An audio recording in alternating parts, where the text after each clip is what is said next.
What up? What up? What up, world? Mic check 1 2 1 2. Mic check 1 2 1 2. Let me get my camera and everything right. Checking in, everybody. Happy Monday to everyone around the world, man. Y'all see that Pete Rock interview on According to Hip Hop, man? It's crazy. Shout out to Pete Rock. Shout out to Mickey Fax. Incredible interview. Shout out to the people at songwriters, American songwriters. Excuse me. Shout out to all of you guys out there that's checking it out. And if you ain't checked out that interview yet, you got to check that out, man. Pete Rock is dropping knowledge, dropping history.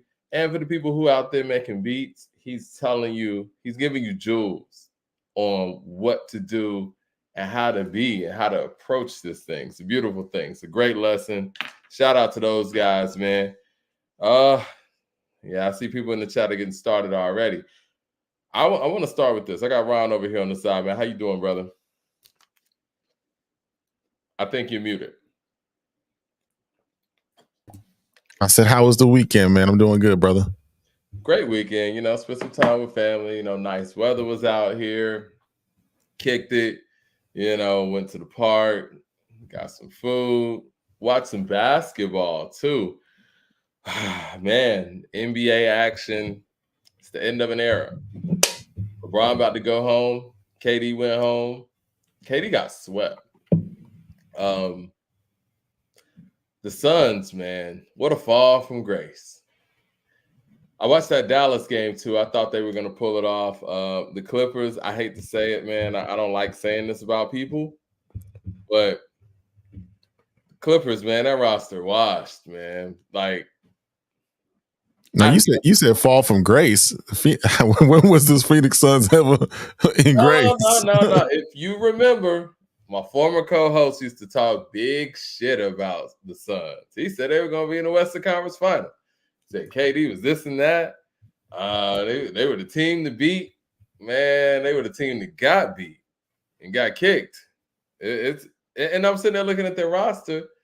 They really didn't lose too much. Like, Booker's there, Eric Gordon's there, Durant's there.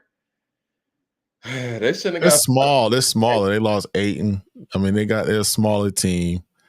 But Minnesota's big. But they're young, though. I think the experience alone, they shouldn't have got whooped up on like that. A sweep. I thought the Lakers were going to get swept, too. But, they dodged the sweep. Steph didn't make it to the playoffs. Durant's out in the first round with a sweep. Respectfully, because I like Durant. I know he watches the show. LeBron, incredible career. Hope he keeps going, but they're going to be out of this thing in the first round too. And it's somebody else. Look, that Clippers roster with Westbrook, Harden, and Paul George, they're going home. Let's be honest. They are going home. And so it's like it's the end of an era. And these people didn't want to sign Dwight Howard. It's crazy. You might as well have signed Dwight Howard because you guys are right along in the same ship as he is. Well, Mike, you know why they didn't sign Dwight Howard. There was some other reasons why he couldn't get in a locker room. Man, whatever, man. It was a liability, man. They couldn't have him in the locker. They couldn't have him in the locker room with a potential case could have potentially came out, man. They couldn't do that. They couldn't risk it. They couldn't risk it, brother. Man, please, man. They need to win some basketball games. They're desperate. I'm sorry, man. At the end of the day, you want to let Jokic abuse you, or you want some alleged Dwight Howard abuse behind the scenes? Man, please.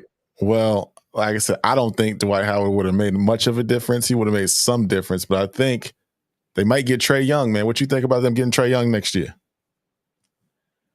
I think, and again, I know I sound like I'm trying to preserve relationships, but I like Trae Young. But the truth of the matter is, Atlanta, we picked the wrong guy. Luka Doncic was the guy, is the guy. And Trae Young's not that guy. It doesn't matter if he goes to LA or whatever. It doesn't matter. We've seen guys emerge and become staples in the league. I don't want to say right away, but you look at Ant-Man and what he's been able to do in a short period of time. We know he's coming. You know what I'm saying? I don't think anybody feels like even with a change of a squad that Trae Young is coming. Luka is here. You know what I'm saying? Luka is who he is. What is Trae Young? Do people really fear Trae Young on the other end of the court? Man, I don't know, man. You know, I'm gonna keep it a buck with you, Mike. Man, I'm not even really into the playoffs this season, man. I ain't even watching it, man. I want Dallas to beat the Clippers. I ain't really interested, brother. I'm really not. All of our guys, all of the guys that we watched when we were really, really interested in basketball are washed now. It is what it is. Like, who is the last of the Mohican at this point? Because I know LeBron's competitive from a statistical standpoint, but is he really competitive at this point in his career if they're about to get bounced out in the first round, 4-1? I don't know. Somebody in the chat said they thought since Coop was gone, all the sports talk was gone, but they were wrong. But I was wrong. We're still guys. We're still gonna talk about sports. We might need to do a separate show, like according to sports. When football season cranks up, we might just do a separate show on a separate set to talk about sports. Because I know some of y'all just want to get straight to the music, though. But we gotta talk about sports. Get straight to the music. Get straight to the music. Go ahead. Go ahead, Mike. Introduce it. I was just gonna say, Billboard actually did a ranking of the tracks on Illmatic. They kind of cheated, they did a top 10 and they counted Genesis, I guess, as a track, right? So Genesis, the intro where Nas is just talking, that's actually number 10. So I don't know if we want to do that. I mean, what we can do is we can go through their list real quick and see where things are wrong. So Genesis is number 10, right? Number 9. What did they pick at number 9, Ron? One time for your mind. One time for your mind. I think all of us Illmatic listeners, we can come to the conclusion that One Time for Your Mind is probably the weakest song on the album. Do you feel that way?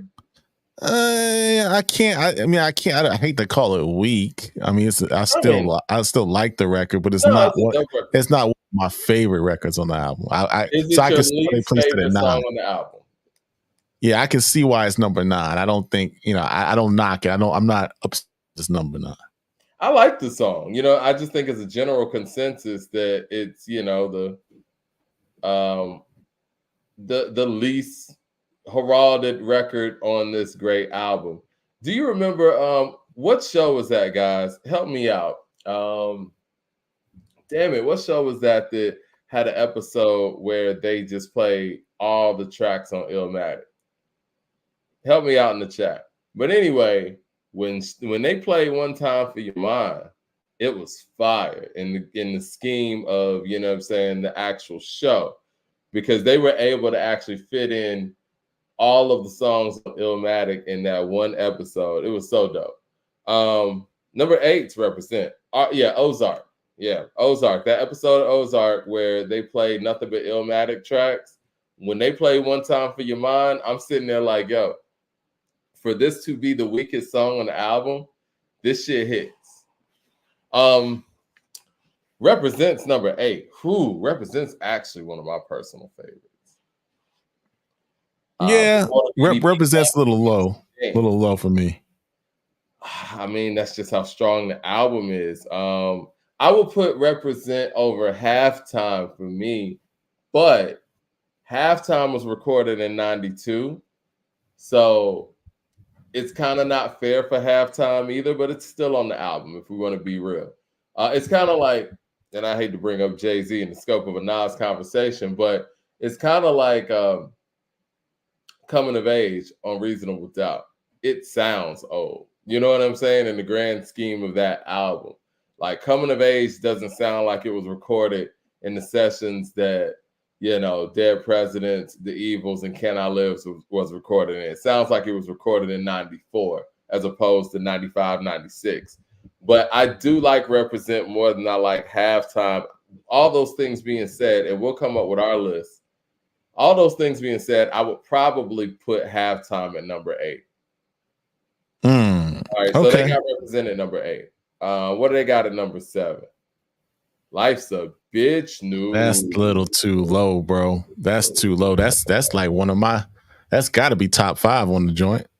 Yeah, it does. I mean, realizing the realness of a life in actuality. Fuck who's the baddest. A person's status depends on salary. And my mentality is money orientated. But again, conspiracy theory Mike here. This is Billboard. Look who's featured on that record. His father. Right. Yeah. They don't want that. Right. And that's what makes them and us. Because we here at According to Hip Hop, we listen objectively. Because I don't know what they thinking that Life's a B is number 7. I mean, that's one of the best records in hip hop history, and it should be in the top 5 on this album. So I don't know what they were thinking, but your conspiracy may be true, Mike. I don't know if the rabbit hole goes that deep, but if that's the case, that's very sick that they didn't put this out. They didn't rank this song higher because his father's on it. His father's on it, and this man shows love to his father, and no love will be shown to fathers in hip hop, at least not in that era. Well, at least they didn't make it number 10. If your conspiracy theory was true, they would have said it was the worst song on the album. Well, they couldn't come with that lie. 8 a.m. Exposure. Shout out to LT in the mix. He says, "God bless. Can you please come on? I'm sorry. Can I please come on and speak in with y'all?" Yes, sure. yes. We will bring folks on, Mike. Let's bring them on. What do you want to bring them on? Around relapse or recovery? Yeah. We can do that. Are we gonna go that deep into the catalog? We got to go through like we did Nas, but we got to go through and we got to understand because they say Billboard say he's top 10, right? I heard cats. Billboard had him top 5. Top 5. They say some people say he's the greatest of all time. I've heard people say he's the rap god. We're gonna go song by song, album for album. And LT thinks he's one of the greatest too. So I would love for LT to come on. And I know people even before we started the show, they're like, why are they beating a dead horse? Blah, blah, blah. Well, this is the first time that we can actually have somebody on to combat some of Crazy Mike's notions when it comes to this artist. So, we'll see. I mean, maybe I'm wrong, right? 6, One Love. I don't really have too much of a problem with that. Now, let me write this down. So 9, 8, 7, 6. I think the way it falls, One Love could end up somewhere around there. I still got Life's a Bitch over One Love. I still have objectively speaking, I would have to put One Love above Represent, although I personally like Represent more. You know what I mean? Yeah, I like Represent more than One Love. I can see Represent being hell. I like One Love more than Halftime, but that's just me. Yeah. One Love's better than Halftime. It's better than Represent. It's better than One Time for Your Mind. So I'm okay with it being around 6-ish. So I think that one might be a little bit correct. Let's go down. Memory Lane's 5. Whew. A little low for me. It goes to show you how strong this album is. A little low for me, bro. A little low for me. Memory Lane's top 3 on this album. Yeah, you gotta move Memory Lane up a little bit. You gotta put that top 3. I think. Well, we'll see what they got in front of Memory Lane. What they got in front of Memory Lane, The World Is that's tough. I'm okay with that, actually. I'm okay with that. The World Is Yours, one of the strongest songs on the album.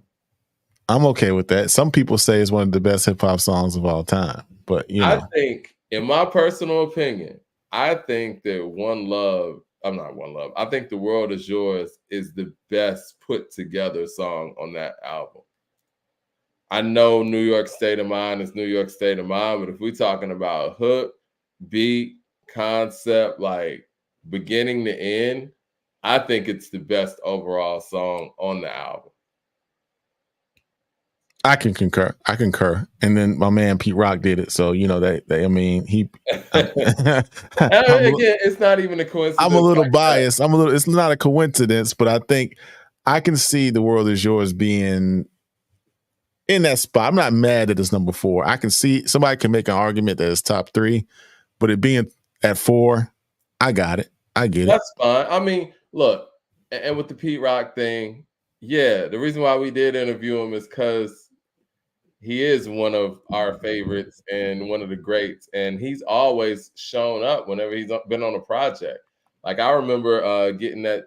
I didn't get it. You actually traded for me that Dirty Harriet, that Rod Digger album. I had the Any Given Sunday soundtrack. You had the Rod Digger album. That was a bad trade.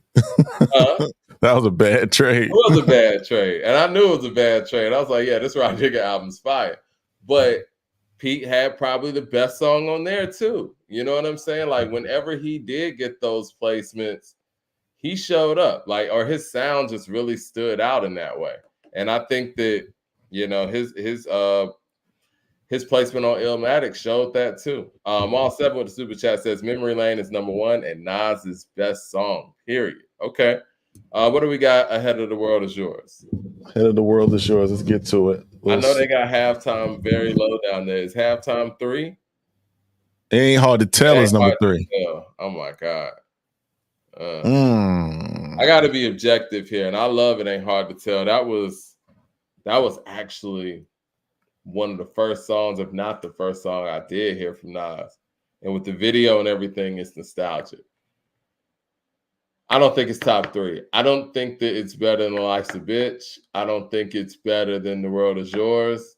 I don't think it's better than Memory Lane. It's and I don't 5. think it's better than New York State of Mind. It's hovering around 5 or 6.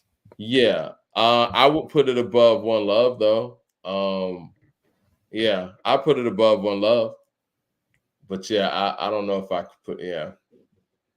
Halftime being number 2 is insane. Insane. Now, I got Halftime at number 8. I got One Time for Your Mind, then Halftime. And then this is 2. Halftime being number 2 is way too high. That's crazy. No, that's insane. Now, what do you think about New York State of Mind being number 1? I get it, man. That the production is like, again, it sounds very cinematic. It's like a movie, man. It's like gripping and haunting. You know what I'm saying? The bass line is just insane. It's just the bass line is just insane. You know what I mean? It's the opener to an album like this too. I think that the verses are better than it's some of the best bars on the whole album. Like if they had to pick quotables from this album, where are the best verses coming from on these songs? Is it New York State of Mind? It's coming from New York State of Mind. It's coming from The World Is Yours. It's coming from Life's a B. It's coming from Memory Lane. I mean, those are some of the verses that stand out in my mind 30 years later. You know what I mean? I mean, all the verses on here are dope. One Love. One Love is more so concept. It was showing that he had those concepts in him early. You know what I'm saying? But it's not as raw as the rest of the stuff. And you know me, I'm a Q-Tip guy. I think Tribe's the greatest hip hop group of all time. And I think there's an overall artist outside of Kanye West. I'm going with Q-Tip. But I'm not sure if One Love matches the grittiness of everything else that's on that album. I mean, I would like to, do another spin on it. Like, what are the best beats on that album? If we rank that, you know what I'm saying? Yeah, we should do that. We should say that for another show. We should do that and break the beats. I mean, Mike, you and I had this conversation over the weekend. I'm of the mind that the sequel is better. The sequel is better than the original. And hear me out. I mean, the sequel to New York State of Mind, to me, I mean, just the music. Let's just talk about the music. I ain't talking about the bar work. I ain't talking about the verses. I'm talking about the production. To me, New York State of Mind Part 2, Primo got in his bag on that one. The keys, you hear the key. That's crazy. He did a great job of revamping that track. I will say that. I mean, when you got a song like that, you're never going to be able to really outdo it per se. But when they made that, nobody complained. And you know what I listened to I listened to that one more than I listened to the first one. That's just me. It's a 36 Chambers versus Wu-Tang Forever thing, right? Where one is gritty and one is polished. And it's like, what do you like more about what's going on? I think that's why Supreme Clientele really gets put to the side when it comes to some of the Wu-Tang solo efforts, because it's not as gritty as Only Built for Cuban Links, Liquid Swords. Iron Man, the dirty version. It's a different chamber. And I think that when he cleaned up the beat, and Nas is, I mean, I would say Nas is a better rapper in 98 than he was in 94. I mean, because he was just constantly getting better. But the rawness you can't duplicate. And I think that the intangibles that the first New York State of Mind has, it's hard to duplicate that. But again, they did a really good job of revamping the track on Primo's end, and Nas did an incredible job of having a concept that went with that previous concept and updated it. They didn't, and this is what I liked about what they did on New York State of Mind too. It didn't feel like they were chasing Illmatic. You know what I'm saying? And I think that sometimes when Nas and Primo collab, they're chasing something. This felt like they were making something new, but used something old as the foundation. Does that make sense? That makes sense. But it still sounded fresh. You know what I'm saying? Yeah. It's its own thing. I mean, it's only part 2 by way of, title and sample. You know what I'm saying? It sounded like they made a whole new record. It wasn't like he was repeating quotes from the previous record or anything like that. You know what I mean? Like, it wasn't like he was trying to do it over in a sense. Right. It's like New York State of Mind from a man's perspective, right? He's a young man on Illmatic, but on I Am, New York State of Mind Part 2, he's an older man. He's telling a story. It's how all his friends, you know what I'm saying? He was at 5 niggas with the 4 quick. You know what I'm saying? He's in the storytelling bag on that joint. You know what I mean? Oh, yeah. I mean, his storytelling hits a different level on It Was Written. And then, he's on a whole nother level too on I Am, even though the songs and all that really don't. Listen, I don't want to say the songs don't match up. We know the whole story with the double disc and what it was originally supposed to be. A lot of that stuff was lost tape stuff. So he clearly was on a different page even then. But what came out wasn't as appeasing as what came out when it was written. There was I think it was Small World or whatnot. I think on a previous show, we kind of glossed over Small World. I didn't mean to gloss over Small World like that. Storytelling on there is great, but it doesn't grab you like Shootouts and things like that do. And really, I used to I don't want to say get confused, but just with title and concept, Small World and Big Things, for whatever reason, ran together for me. And I hate Big Things, but Small World is cool. I just think the production was all the way there like that.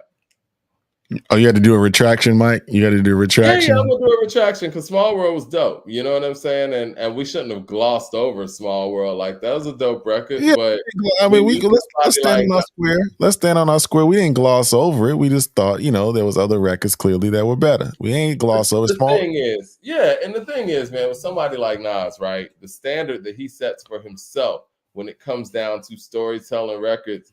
And I know Small World is a dope story that no one talks about, but the reason why no one talks about it is because of who he is and what he's presented. It's not Blaze of 50. It's not Rewind. It's not Shootouts. It's not these records, and that's fine. But, I'm saying, like, if Small World was in Fabulous's catalog or whatever, it'd be his best storyteller.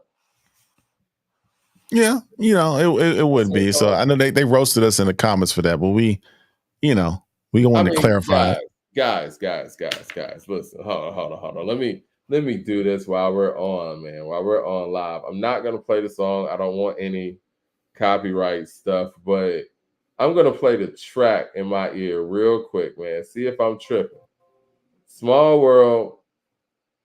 We not saying it's not tight. We just not saying it's not Shootouts. That's all we saying. It's not Silent Murder. It doesn't grab you like the other records that he's done did. I mean, I'm listening to it now, the beats. I know this track word for word. Man,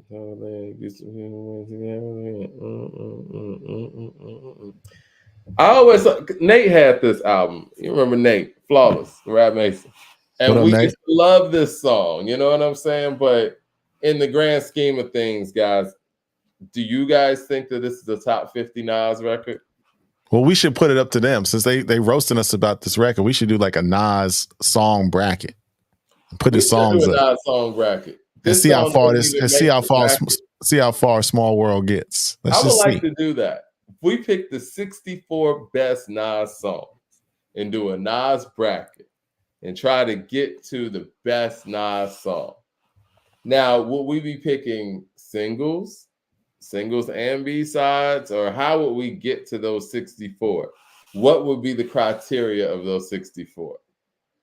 We just have to rank them, man. We have to do a list. We have to rank all of Nas songs from 1 to whatever, how many he has, and just put them in line in the top 64, advance to the tournament. I want to be clear, too. It is 6:29 p.m., April 29th, Eastern Standard Time here. If you see another podcast go out there with a Nas bracket, you know where they got it from. Nah, they're not gonna do that. Mike, these guys don't have. It's crazy, I'm just saying. They don't have ideas. They don't have ideas like us. They're not originators or originators. So yeah.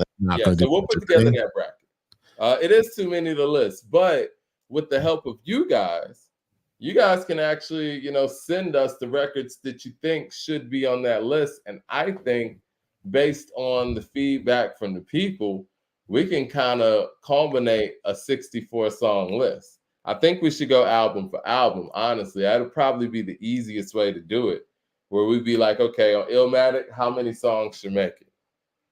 On Illmatic, honestly, I think it's an easy 7.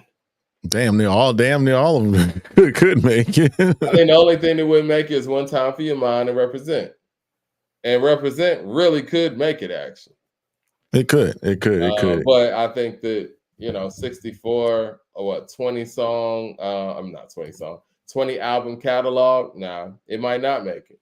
So yeah, he has 60. Yeah, he definitely got 64 good songs. He got 64 great songs. But go ahead. My question is, how many songs from KD3 would make it to the semifinals or to the quarterfinals, or from Magic would make it? I think Magic has a couple songs that could be sleepers. I think, yeah, definitely. I think we could do the brackets by era, right? Like, I think that you could do 90s Nas, early 2000s Nas, and then we talk about that militant era of Nas that Leroy Green and Esquire were talking about. And then you have the KD Magic series Nas.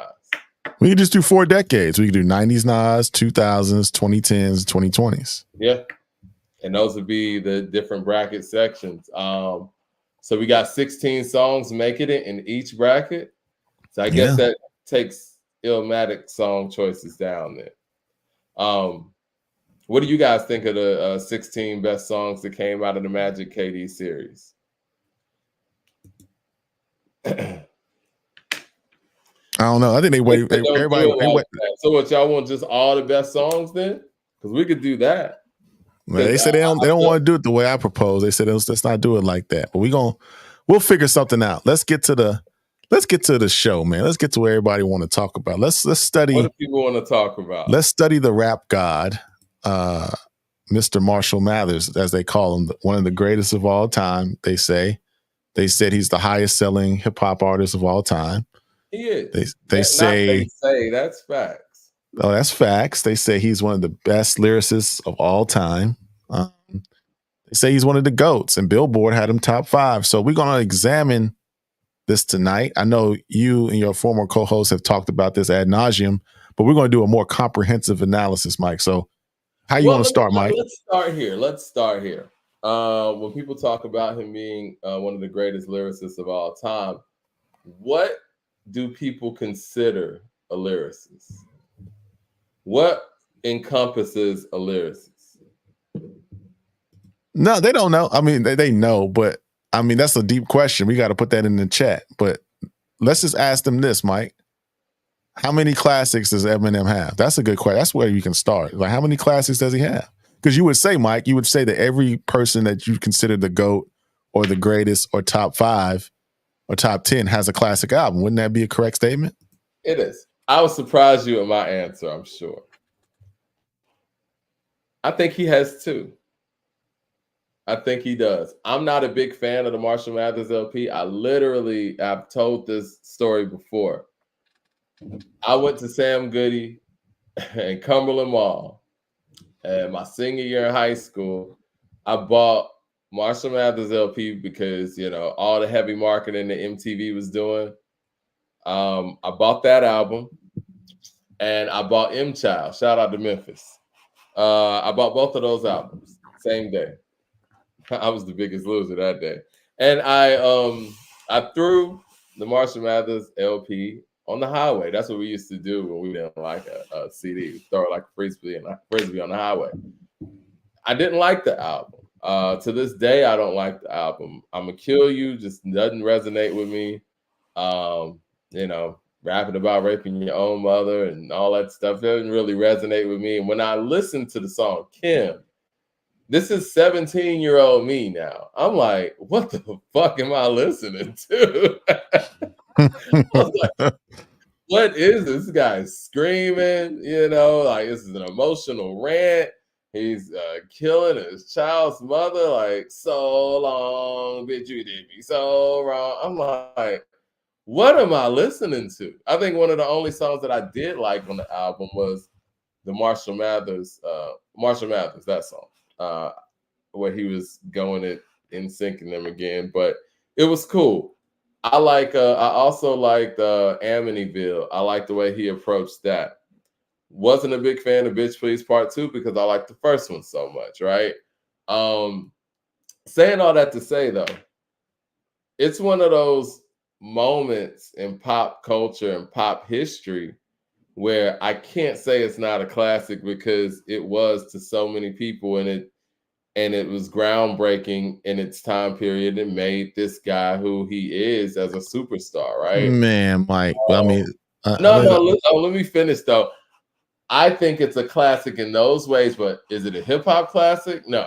Then it's not a classic. This is according to hip hop. If it ain't a classic, because from a hip hop perspective, it doesn't pass the classic test. Now it could be it mean a lot to a lot of people, but is the music at the end of the day sound good? Does it resonate with the hip hop community? Is it regarded as a classic? Could you go to a barbershop right now in LA, Chicago? Let's take Detroit out of it. Miami, Atlanta, New York. Detroit ain't playing this shit. Let's keep it above. So how could it be? How could we sit here on this platform and say it's a classic? So let's take a step back. Classic outside of hip hop. I think in hip hop it's not. And again, you asked me if he had any classic albums.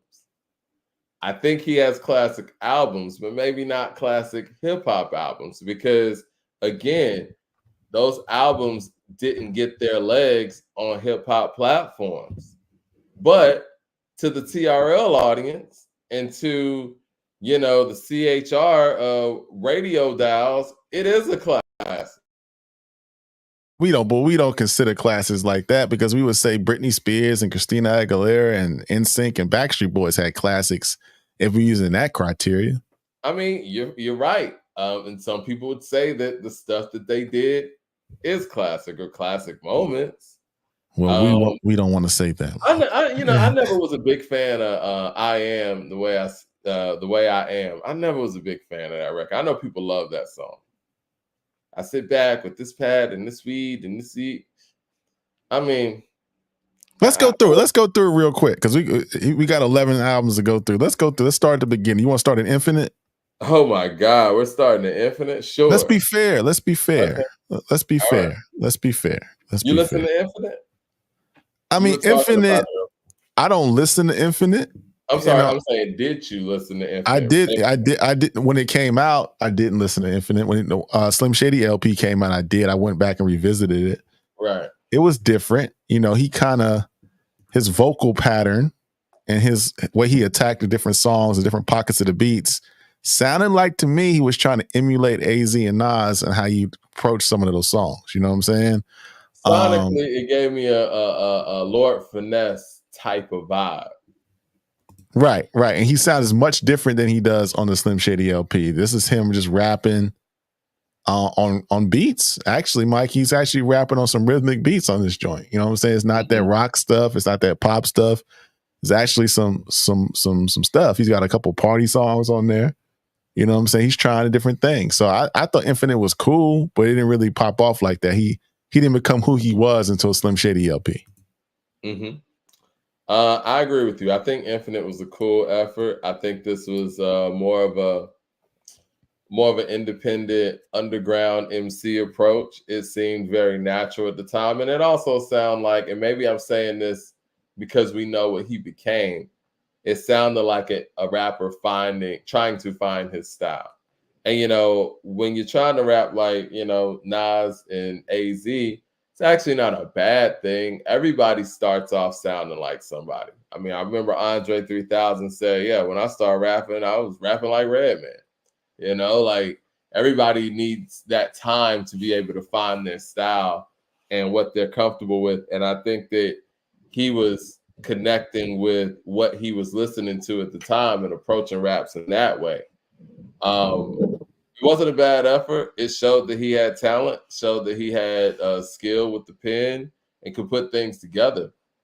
But I think the Slim Shady LP is where he kind of found his, I don't want to say gimmick, but his character. So before we move on to Slim Shady LP, if we on a source scale, Infinite, what we got?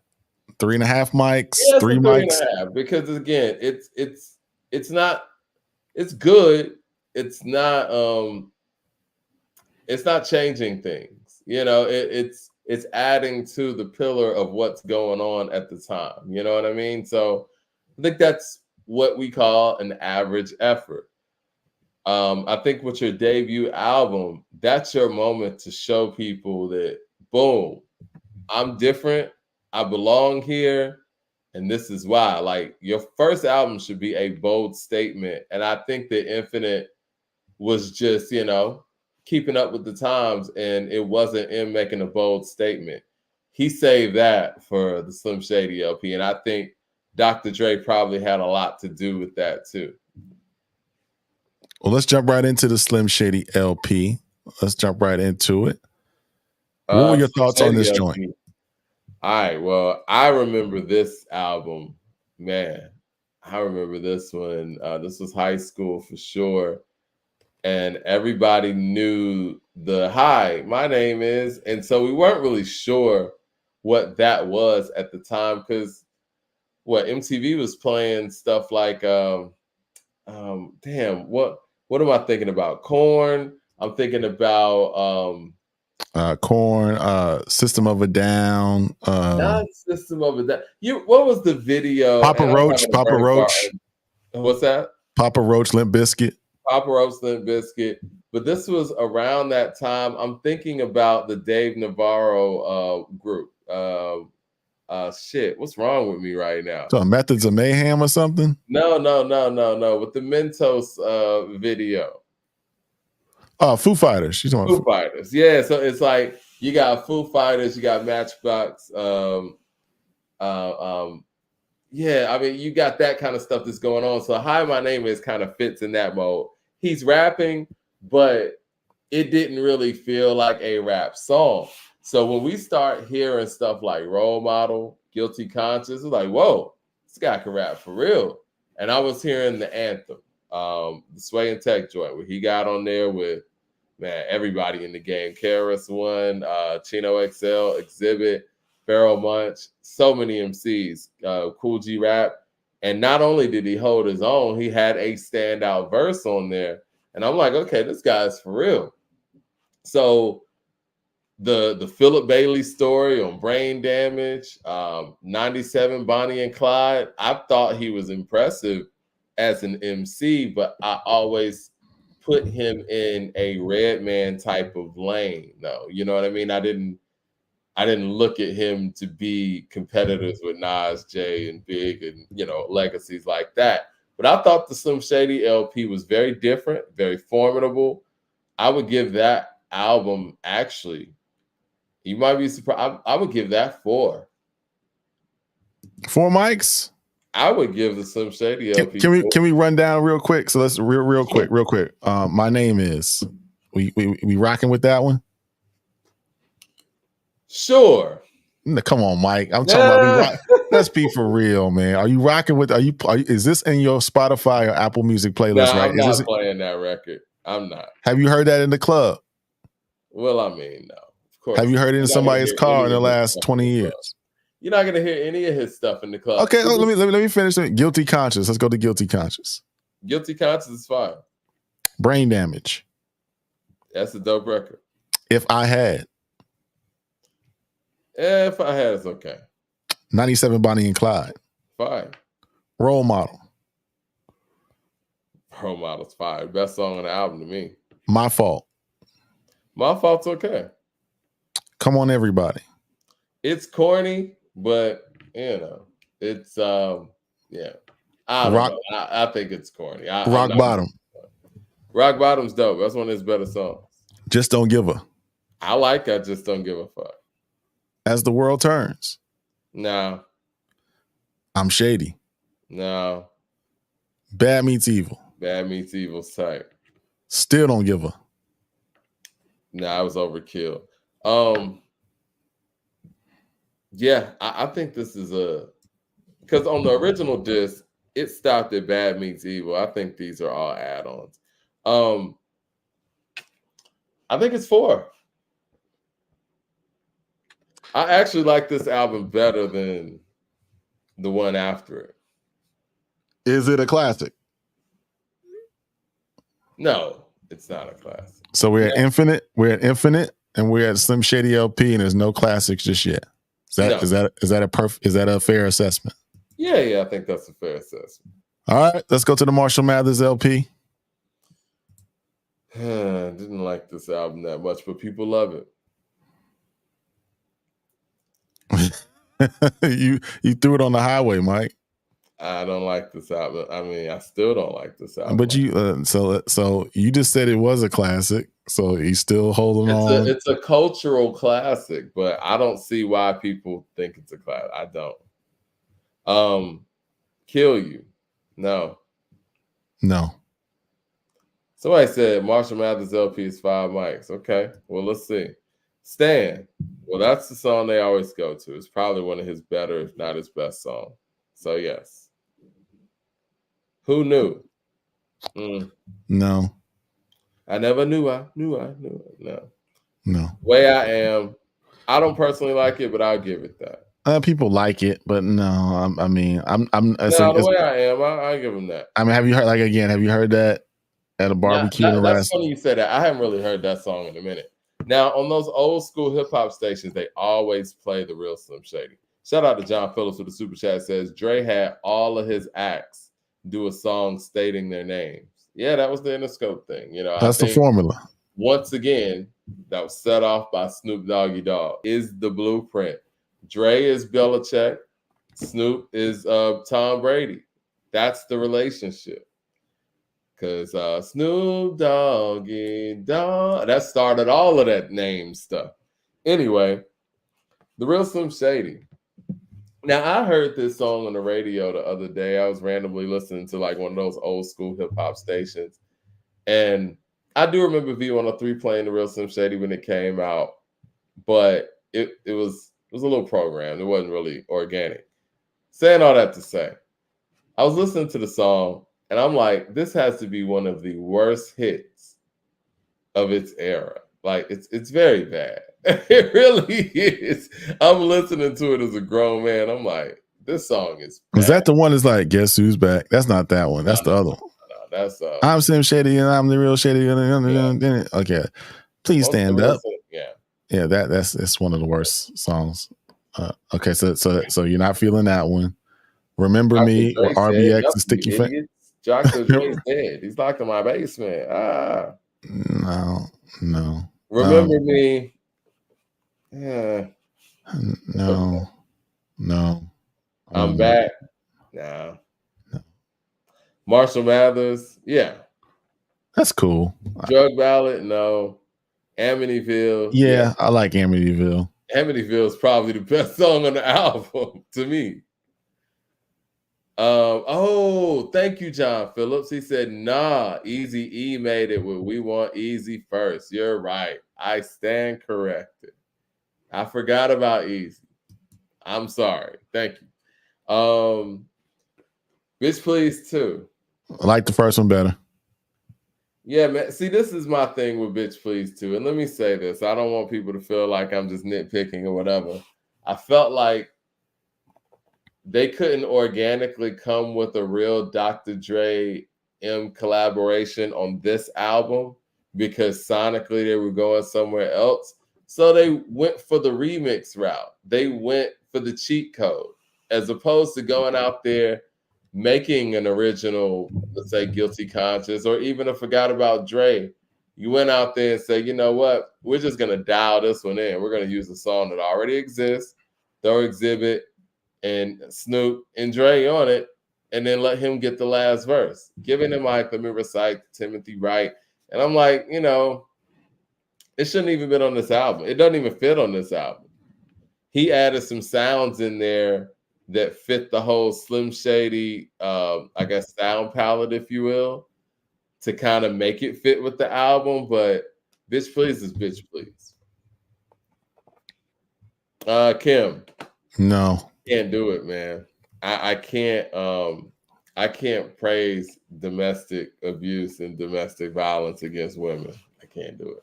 That's a sick record. Yeah, it is. Under the Influence featuring D12. No, sir. Criminal. No, sir. Criminal's okay. But yeah, not classic. So out of all of those, it's like 4 songs that we like. Out of the first 3 albums, Infinite. No, I'm talking about on this one because this is the one that everyone says is that deal. I personally think that not Slim Shady. I think that the Eminem Show is his best album by far. All right, let's get to the Eminem Show. Since we say that could be a classic. The Eminem Show. You think the Eminem Show could be a classic? Mm-hmm. I think so. White America. I like that's okay. White America, it has impact. It's a statement. And I think it's a statement at the time people wanted from him. Not a bad record. Not a bad record. Rock persona. It's not really for me, but you know, again, I can't shit on it. Business. No. You don't like Business? Let's get down to business. We ain't got no time to fuck around. What is this? Let's be a circus in town. Shut this shit down on you clowns. It was cool. I mean, it's all right, but that's something I revisit. I mean, it's cool. Let's give it a yes. Cleaning out my closet. No. You don't like cleaning out my closet? I mean, I don't like the record. I mean, I'm just gonna keep it a buck with you, Mike. I mean, cleaning out my closet. I mean, it's cool. I mean, you know, I'm just not. You know, I liked it when I was maybe young for like a couple weeks, but as an adult now, I'm not. I haven't heard the record in about 15 years, man. 20, maybe 20, man. I don't, you know. As Snoop Doggy Dogg once said, I can live without it. Yeah, I mean, it's not. I mean, you look at my phone. It's not loaded up in Spotify. It's not. Square Dance is dope. Yeah, it's all right. Now, this is my favorite Eminem song, Soldier. Yeah, Soldier. I like Soldier. Soldier's fire. Eminem produced that joint too. He produced his best songs, to be honest. Yeah. I mean, because, again, that goes back into that whole Renegade thing where it's like he sounds the best over his stuff because he can't really adjust to other sonics like that. Say Goodbye to Hollywood.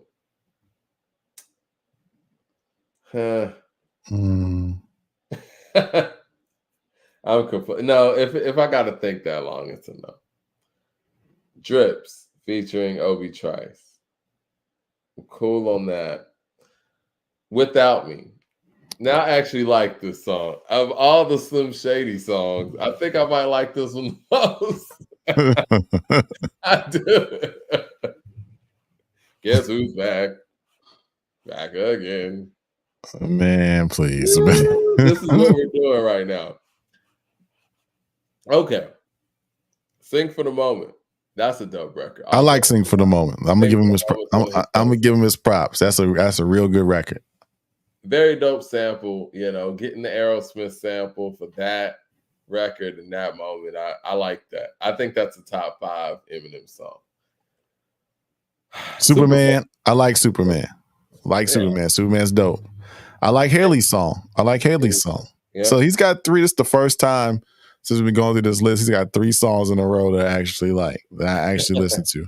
So we're getting. I can see 3 songs in a row. I was just listening to Only Real for Cuban Links, man, and I was like, man, Ice Water, fucking Glaciers of Ice, and the record with Nas, man. I'm like, yo, this is crazy. This is a crazy 3. And then in a minute, Ice Cream comes on, and then Guillotine. Guillotine's before that. But what's it called? Woo come to bring you know want some. I'll be the first to set off shit. Last to run. Woo come together as one. I call my brother son because he shine like one. Anyway, those are classics. And if we're holding things to that level, none of these albums are classics. But that's a strong. This is a strong 3 song run with Superman, Haley's song, and Sing for the Moment. Yep. When the Music Stops, featuring D12. Wasn't a big fan. Say What You Say, featuring Dr. Dre. I liked it. Yeah, Say What You Say was cool. Till I Collapse. Dope record. My Dad's Gone Crazy, featuring Haley J.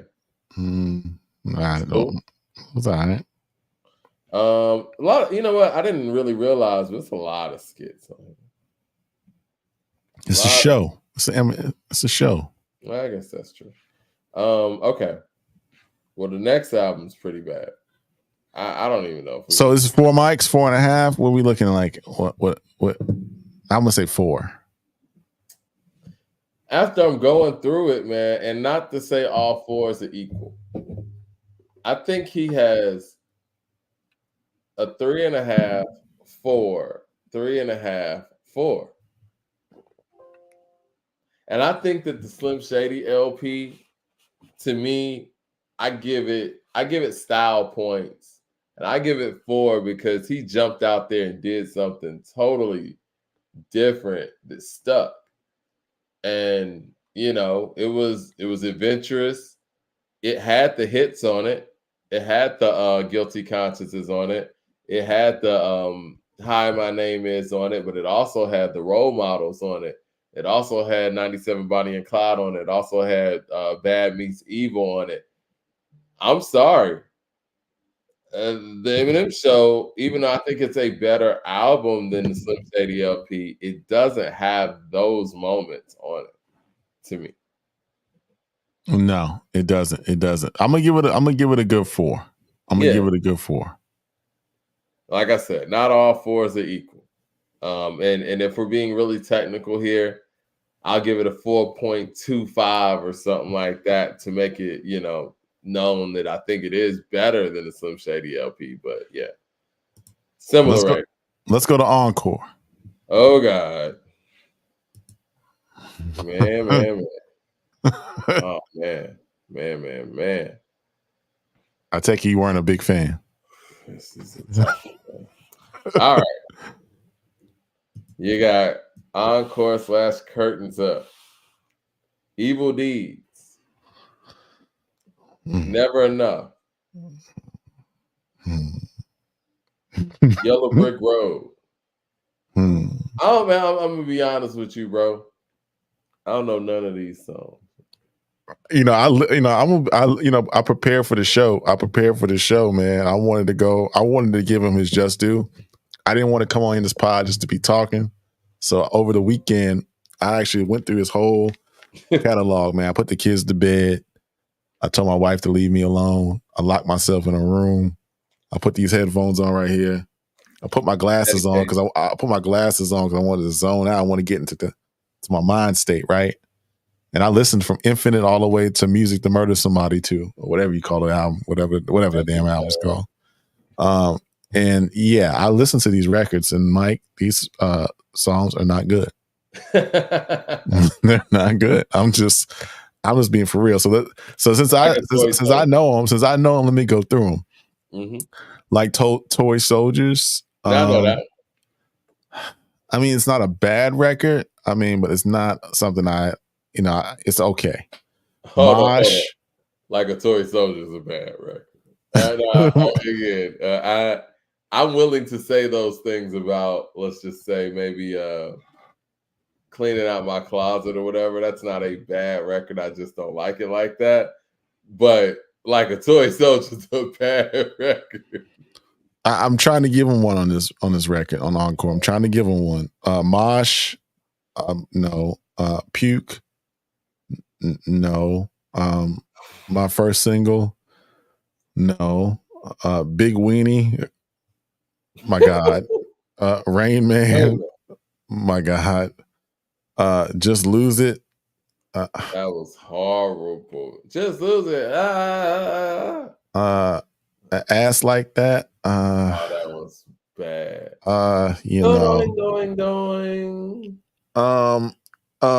Spend Some Time. Now he said he was on drugs when he made this album, so that was. I don't want to knock people with addiction, but this is just not. The label should take care of their artists and make sure they don't record things if that's the case. Spend Some Time. No. I agree. Mockingbird. Now you know what, Mockingbird is a sweet record, man. I think it's for his kids. Okay. It's for his kids. I'm not gonna knock a man making some records for his kids, man. I got kids, so I like Mockingbird. I think Mockingbird's dope. I'm with Crazy in Love. Who knew he did Crazy in Love first? Oh no, hold on. Wait, Beyonce still did that first. One Shot to Two Shot. One Shot, Two Shot. Man, I don't know, man. I don't know. All set with the super chat says M's catalog is not good. Well, there it is. That Encore. I don't think we needed an encore for that, Mike. I just don't think that was it. I know he was probably suffering from something, but and we're gonna let people call him, and we're gonna breeze through these real quick because I know people disagree, and we want to give people the opportunity. Yeah. We'll start with LT for sure. Relapse, Refill. Okay, so let's go through it, Mike, and I can tell you what I thought. 3 a.m. I remember 3 a.m. Okay. Somebody said we're giving Encore 2 mics. It really could get 2. We didn't give it. Yeah, we didn't give it a ranking. Bad. I don't want to even rate it. I don't want to. You know what? I don't want to. We got to be fair. We got to rate it. I'm gonna go 2. I'm gonna go 2.5 to 3. And I'm gonna go 2.5. It's 2.5. It's nothing on there. And and you also have to factor in. This is in the middle of the 50 Cent wave, the G Unit splash, and you make an album like this, like you're winning right now. You know what I'm saying? Like this shouldn't be the moment where you make at the time by far your worst effort. Like Shady Records is riding high. Obi Trice is out here. You know what I'm saying? Like 50's out here, Banks is out here, Bucks is out here. The Game is on the way. So Dr. Dre's in the lab. I don't understand it. MC with the super chat says Relapse is a solid album. It is. Relapse is. Yeah, Relapse was solid. If I'm ranking it in Eminem's catalog, it's top 5 for sure. You know what I mean? Relapse, I'd put definitely number. My opinion, I'm gonna be real, man. I put it number 3. I mean, most people probably have it 4, but I really don't like the Marshall Mathers LP like that. I think if I talk about Eminem being overrated, I think that album specifically is probably the most overrated album of my time. Right. And you know why Relapse is so strong? Because Dr. Dre handled them. It's the first time he handled like 80% of the production on it. He really needed it too, man. Relapse, Refill. 3 a.m. I like it. It's cool. 3 a.m. was cool. My Mom. It's all right. Insane. None of these records are as bad as Encore, so these records are cool. Bagpipes for Baghdad. Wasn't a big fan of that. Hello. It's okay. Yo, man, this man's catalog, man. We're halfway. We're halfway through. Hold on, Mike. We're halfway through, and we're almost there, man. We're almost there. I'm gonna get Leroy Green on here because Leroy Green said he needs to offer some perspective. Sure, but keep going. Keep going. While he's getting in, keep going on this relapse. Same song and dance. We Made You. It's awful. Medicine Ball. No. Stay Wide Awake.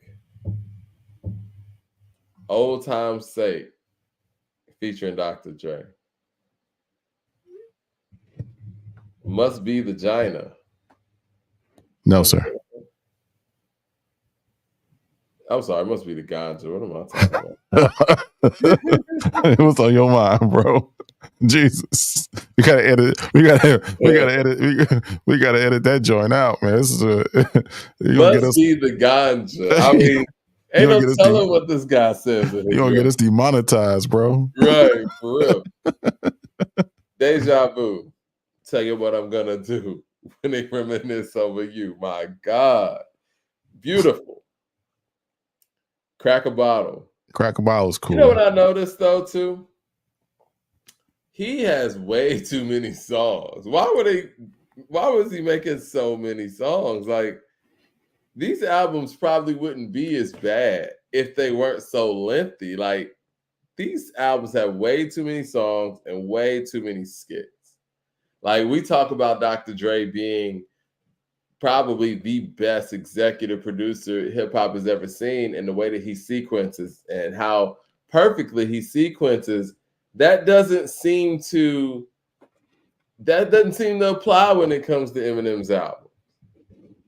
No, I think they just threw out a lot of stuff. I think this album, the reason why this one had a lot of songs on it, because this was 5 years after the last one. So this was 5 years after Encore. So he had a lot of records. It almost feels like they know that his audience is going to buy the albums regardless. So quality control isn't even a concern. You know what I'm saying? Like, and I'm not being funny here. I'm just being, real about it, since we're going, throughout, song for song, album for album.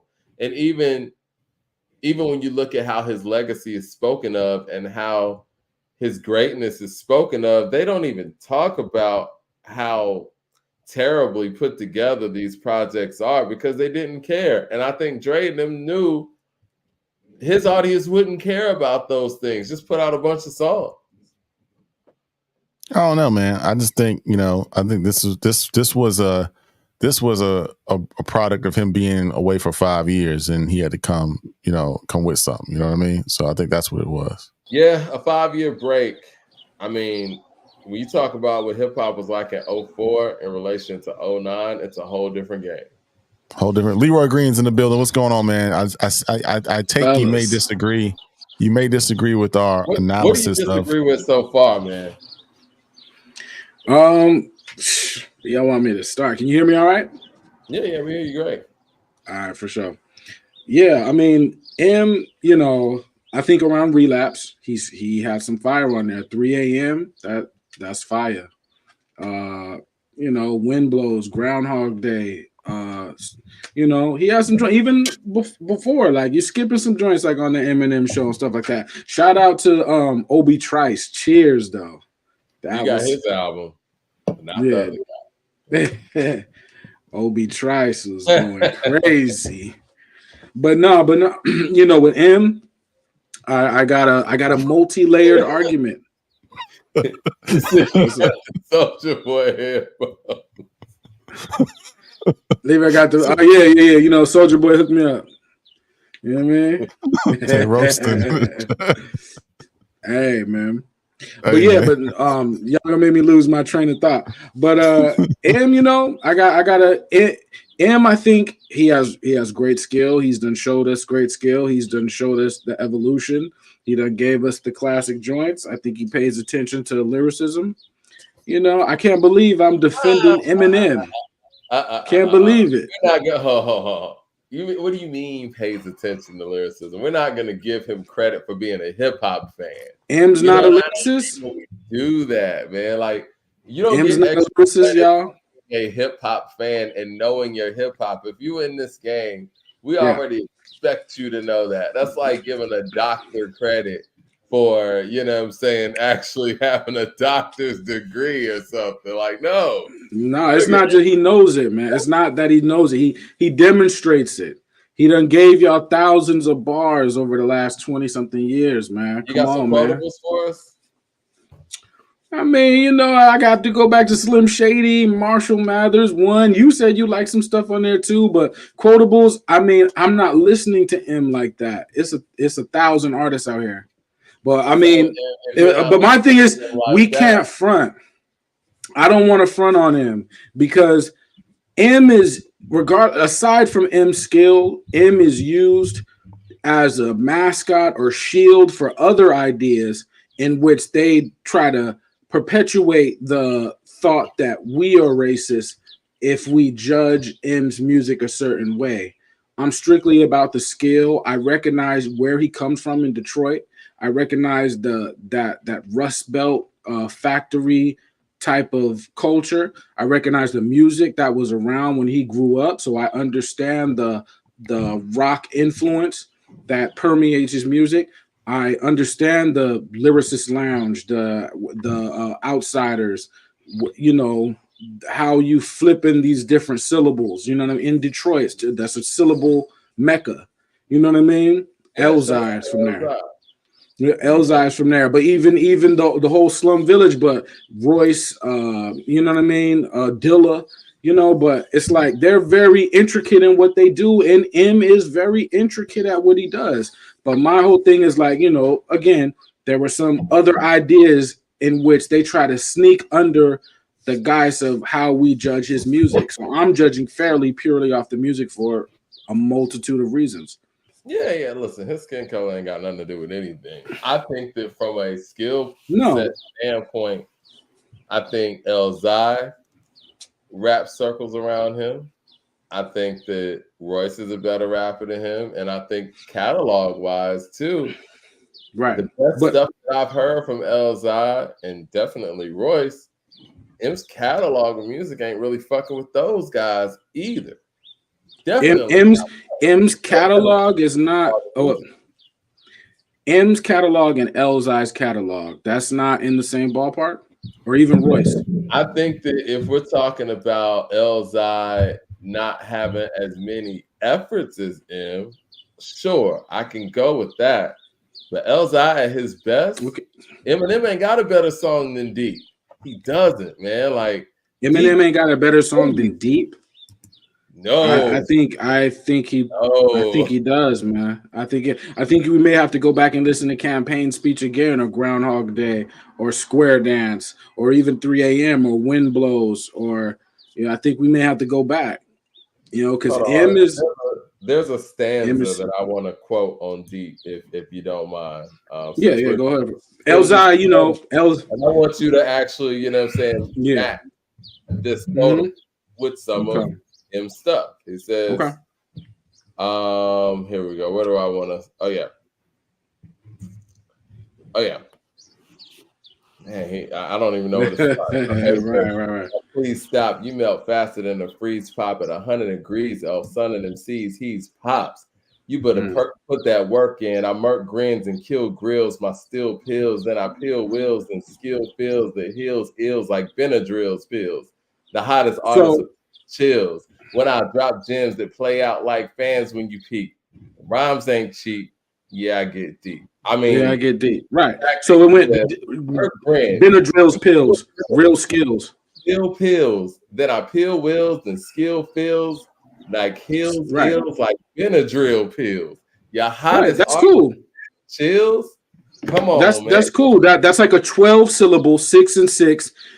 Ills, reels, pills, ills. We're going off the reels. It's like 6 and 6 of a 12 syllable. I figured you would appreciate that. That's So M got. I'm zoning off of one joint. Shopping a demo. Hopped in a limo. Something at gunpoint. A lyricist without a clue. What year is this? Like it's. He's doing the same. He's doing the same syllable thing. Hopped in a limo. Shopping a demo. You know, and then he went on that same rhyme stanza for a minute, but it's Detroit. I recognize that it's Detroit. So you're not gonna wow me with the Detroit bars. So I never. My argument is never that Eminem can't rhyme or can't rap or he's not technically gifted as an MC or you can't spit. That was never my argument. That's never going to be my argument. I'll never get on this platform or any platform and say that. I don't know. The people in the chat are fronting like Eminem can't rap. What I'm saying, like he's not. He doesn't have skill. He doesn't make good songs. He doesn't make good albums. That's all I'm saying. And to be considered the GOAT, be considered the rap, call yourself the rap god, or you be in the top 5 of Billboard's list and the 50 MCs list, and people saying like even my heroes like Rakim and Andre 3000 and Jay giving this man so much love that M is the great, and Busta saying M is so great, and Fat Joe saying M is so great. And you don't have no songs. We done went through about 6 or 7 albums, and we had a 15% clip of what's a good song, what's not a song. So you got 6 albums in about 15 years. I'm just not hearing it, bro. I ain't hearing it. Come on, Leroy. Let's keep it a buck, man. You don't know these songs like that. You can't quote these songs like that. If it was 2003, bro, I might be able to quote some of these. Well, you should be able to do it now. You know what I'm saying? How? It's not 2003. It's not 2003. It's 2024. If we were going down the line saying something on Supreme Clientele wasn't this and that, I could go off the cuff. Okay. Right. I listened to Supreme Clientele probably 100 more times than I listened to. Better. It's truly great. Nah, bro. I mean, I don't know, man. M is great in his own right. Leroy, why are we surprised? Leroy, you were able to quote Common. You're able to quote 50. Yes, you're able to quote I could Jay. quote M if I really was thinking about it. What I'm saying is, you ain't even got to think to quote Com. You ain't even got to think to quote Jay. You ain't got to think to quote Nas. You ain't got to think to quote 50. Man. You know what I'm saying? Yeah. That's a lot of rap out there. What I'm saying is that's the reason why I say what I say about him, because you can thousands of rappers. We can easily off the top of the dome spit some 50, spit some Common Sense, spit some Jay, spit some Nas. How many rappers do y'all listen to? I listen to like 500 rappers.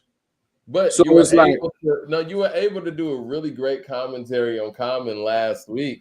Yeah, like he's one of the greatest ever. Yeah. Agreed. Okay. All Ron is saying, all I'm saying is, this guy is what they say he is. Right. There should be no problem on that too. Right. But just asking me to quote him, that's one test. If I don't pass that test, that's okay. But like I said, I haven't been listening to him for about 20 years. I'm not saying it's just you, Leroy. You have to recognize skill. I'm not saying it's just you. And Leroy, we're not singling you out. We're not saying it's just you. I'm saying the majority of people that say, even if I was to go to I hate to say this, and because I want to we're trying to get an interview with Rakim. I don't think Rakim can tell me none of these songs either, man. I'm just being for. Are we surprised? Are we surprised that people like him? Call in. If somebody can give us some quotables that I can actually put up, even if call in. Even if they give us the quotables, are we gonna respect it? No. If they're dope, sure. I can't. And the chat's not rocking with him, no matter what is said. The chat's not rocking with him, no matter what it says. I'm just trying to find out who is rocking with him. I'm trying to find out, besides 50 Cent, because that's his guy who put him on. Are we surprised that the media said? Are we surprised that the outer rings of popular culture put Eminem on a pedestal? Are we surprised by that? In America, I'm not. This is the thing, Leroy. It's how it was done. Because what happened was, while all this stuff was going on, they weren't doing these things. They waited years and years for things to die down, and then boom, in 2009, 2010, he's in the GOAT conversation. Like, whoa. That wasn't happening when this stuff was in full swing. You were getting played there. You weren't getting played in these pockets where, when the Blueprint and all that stuff came out, when Stillmatic and all that stuff came out, you weren't in those conversations. And so the media... M wasn't in those conversations? Huh? M wasn't in the conversations with Jay and Nas? No, he wasn't. No. All right. In 2001, 2, 3. No, he wasn't. All right. We got somebody. We got a special guest on. This gentleman, Anthony Perkins. He's been trying to get on all day. He's been hitting us up on our YouTube channel saying he has a lot to say about M. Also, we got John Norrie in the queue. We're gonna get you on as we get Anthony Perkins on. So let me add Anthony Perkins to. I want to get this Elzai quote in too. This is on from Deep too, where he's like, "You need to cease the bragging. You see the fire that I spit when I unleash the dragon. The ruler is back. You battle your medulla is cracked. You do it online. You find your computer is hacked. Short decision. What my brain stores division. I'm trying to see bars to come together like doors in prison. Doors in prison. Come on, man. When I spit, but that is M too. You're quoting what M does. Those aren't M bars. Those aren't M bars. But it's the same formula. You're quoting that formula, even though Elzai is a master at that formula. So I don't want to act like he's not a master at that. But that formula is a Detroit thing. So M on one day, he might be better than Elzai. Elzai on one day, he might be better than M. One day it might be Royce. Maybe on a Saturday, Royce is going crazy. It's that style. Guilty Simpson. No doubt. And let's get Anthony Boldy James. Hey, ALC, Gangrene, Boldy James. I mean, this is not about skin color. Alchemist is white. He's time out real quick. Anthony Perkins has been waiting patiently. We got John Norrie in the queue. Anthony, what say you, sir? Hey, what's going on, fellas? What's up, bro? Hold on. What's on your mind, brother? What's on your mind? Where you calling from? We got an echo, man. You turn us down a little bit. Hey, straighten up the audio. Y'all able to hear me? Yeah, we'll have to try to reconnect at another time or something. All right, they say I'm too loud in there. No, you good, D-Roy. Okay. You good. Fellas, can y'all hear me? Yeah, you got to turn this down. We try to turn this down. We're gonna come right back to you in about 5 minutes.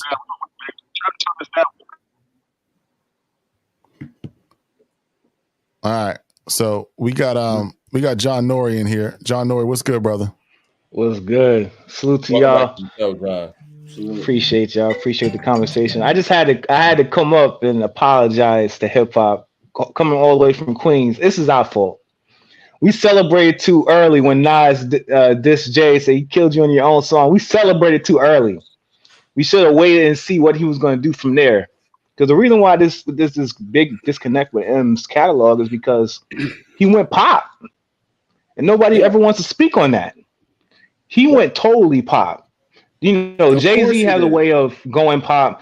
All the guys who are DMX, Ja Rule, all these guys who, you know, crossed over, LL Cool J, like, you know, all the legends that crossed over, they all went pop at certain points, but he went pop. Well, you know, like I'm talking, it's the fact that those guys had a foundation and they actually made records that worked in hip hop, and then those records crossed over, as opposed to, like you said, just straight up making a pop record. Hi, my name is a straight pop record. They didn't ship that. Interscope, Aftermath didn't ship that to any urban stations to try to get that played. They were pushing that straight up to the pop outlets. And that's cool. Do what you got to do to sell, but we're not going to do this revisionist history and go back after the fact and say, yo, that shit was blazing and hip hop Flex was dropping bombs to it. No, that didn't happen. Exactly. And when you go back and you look at those times, man, I remember I had bought when 50 was starting to blow up in New York. I had bought one of his street CDs, and it was a performance he was performing with M, and Jay-Z had came out too, and they did the Renegade record, and you see the way the crowd's reacting to M, and Jay just looking at him dumbfounded. And for a moment we thought, you know, we had something like, oh, this is a dude coming from their side that gets it. He gets it, you know, he can rap, he ain't no Vanilla Ice kind of dude, he gets it. And then when to see him do that 180 and go to pop route, it's like all the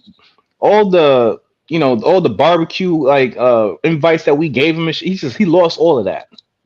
And then when we put out Encore, that was like the nail in the coffin from there. No doubt. Get it back from there. No doubt, John Noyer, man. We appreciate you, brother, man. Thank you for locking in with us, man. Come back on Wednesday, man. We always appreciate your perspective. We're gonna get some other callers in here, bro. We appreciate you, man. For sure. Y'all be easy. LT in the building. What's good? This is what we've been waiting on. LT, what's good, bro? Yes, LT, sir. what's good? LT, what's good? Big guy, like big power. Let's get to it. Yes, sir. What's on your mind tonight, brother? Made me on the Eminem topic for months now. Here we go. Nah. So just first and foremost, salute to Leroy. Salute to everybody in the room. Mike. Hold on, guys. We got a echo. Somebody got to go on mute or something. We good? I'll turn down this stuff. Yeah. All right, LT, what's good? What's on your mind, brother?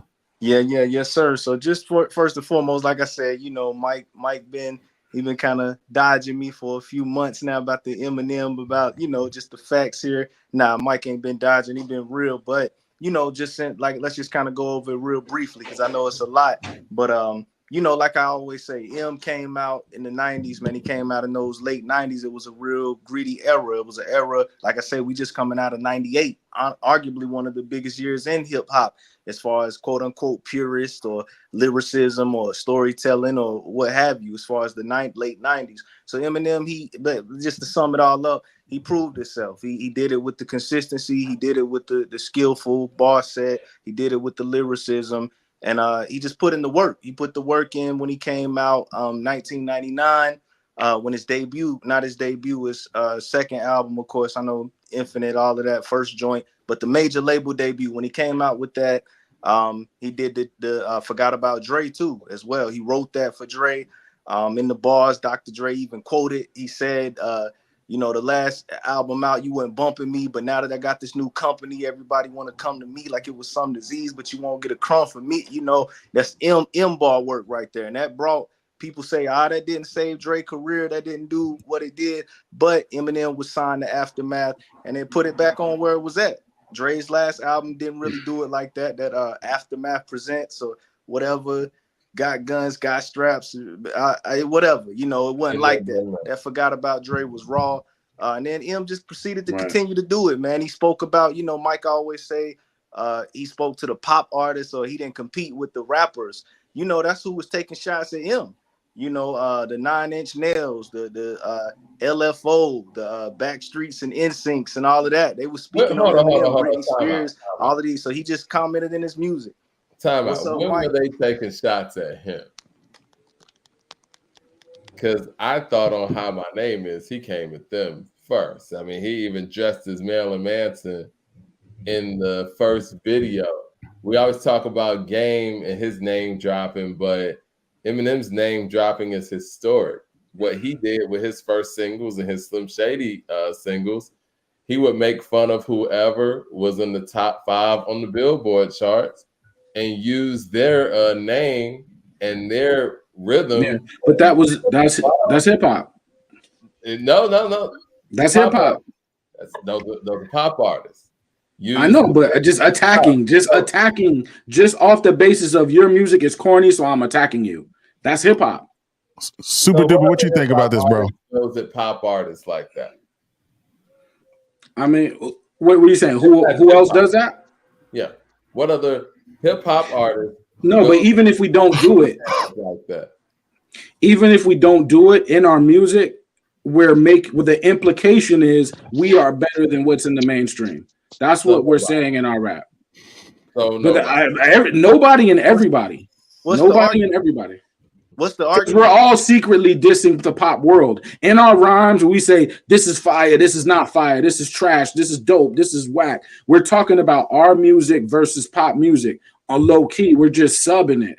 But that's who we're talking about. M was saying it by names. But we're talking about that in our rhymes. Like that shit is whack, or we're really talking about them. But right. But I think that's hip hop. Give me an example of that too. I mean, because I guess I kind of know what you're talking about, but I think that hip hop Chuck D with the Elvis better than the rest of other music genres, but actually going at pop artists by name, and a Britney Spears and a Christina Aguilera and Red Dirt. Like what other rapper is doing that? No, I don't think. I think you're looking for names. Like you want somebody to name names.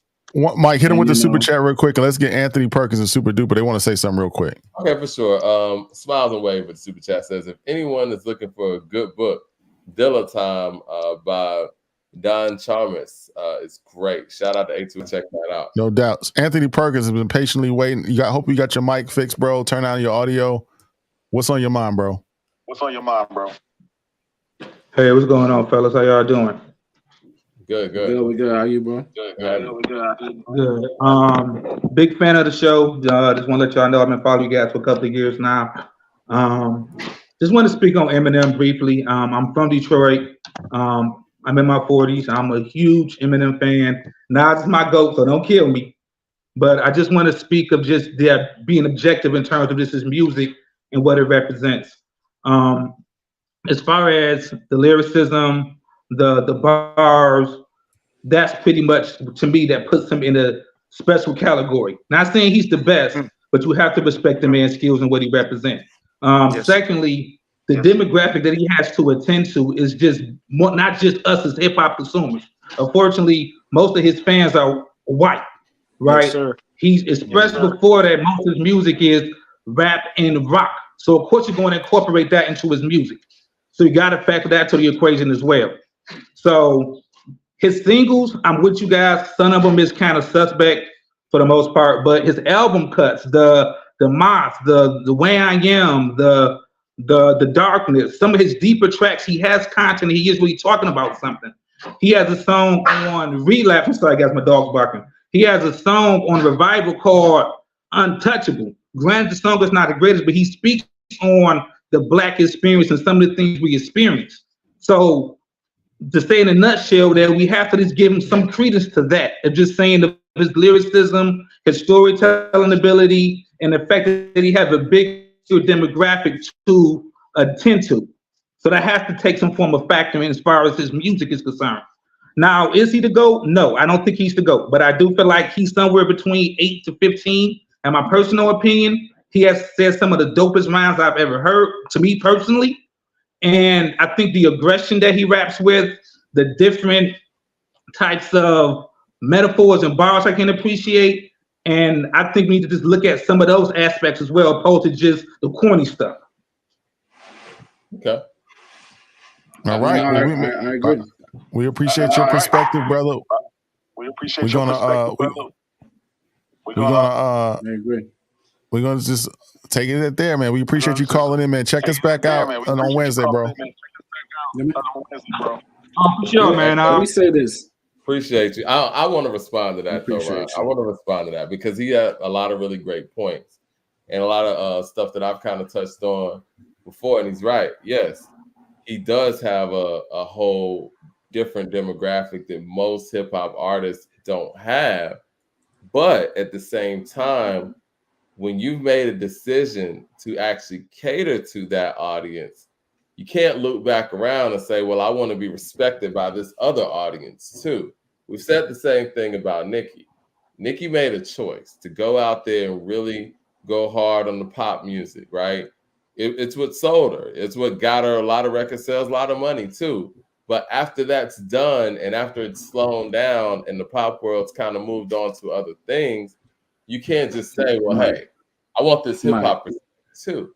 Because that's what's happening, though, Roy. That's exactly what's happening. It's like, I hear you, but you spend the time of your career being on TRL, being on the MTV Awards. When the BET Awards started in 2000, this is when the Marshall Mathers LP was out.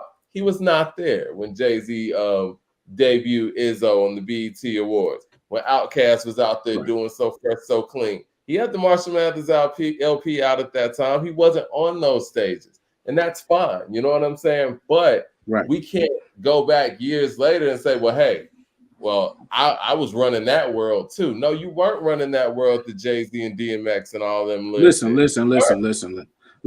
I get all of that, right? I'm not surprised by the way M is looked at. Now, if I'm an artist and I say I'm going to have a party on my block, and I only expect 100 people to show up, but 1,000 people show up, then that is just what it is. Did I aim for those 1,000 people to show up? No, I aimed for 100, but 1,000 people showed up, and that's just it. Now, that's one point. The second major point I want to inject here. Major point. So warrant this audience because he made. Of course he did. Cater to that audience. Of course he did. But I mean, again, if you're really dope at something, or people believe you to be really dope at something, a lot of them are gonna come. That's just what it is. Like, if under the belief that you are dope at what you do, that's gonna garner the audience or a mass audience. Well, what about hold on? What about dyeing your hair blonde and putting in blue contacts? I think just like the brother that was calling from Detroit who just left, he said M made songs like Untouchable. That song is speaking from the Black perspective through M. So yes, he is going to be a little over the top. If I pictured that song in my mind, he would be dressed as a police officer. So it's like, but that's in my mind. That's how far he's willing to push it.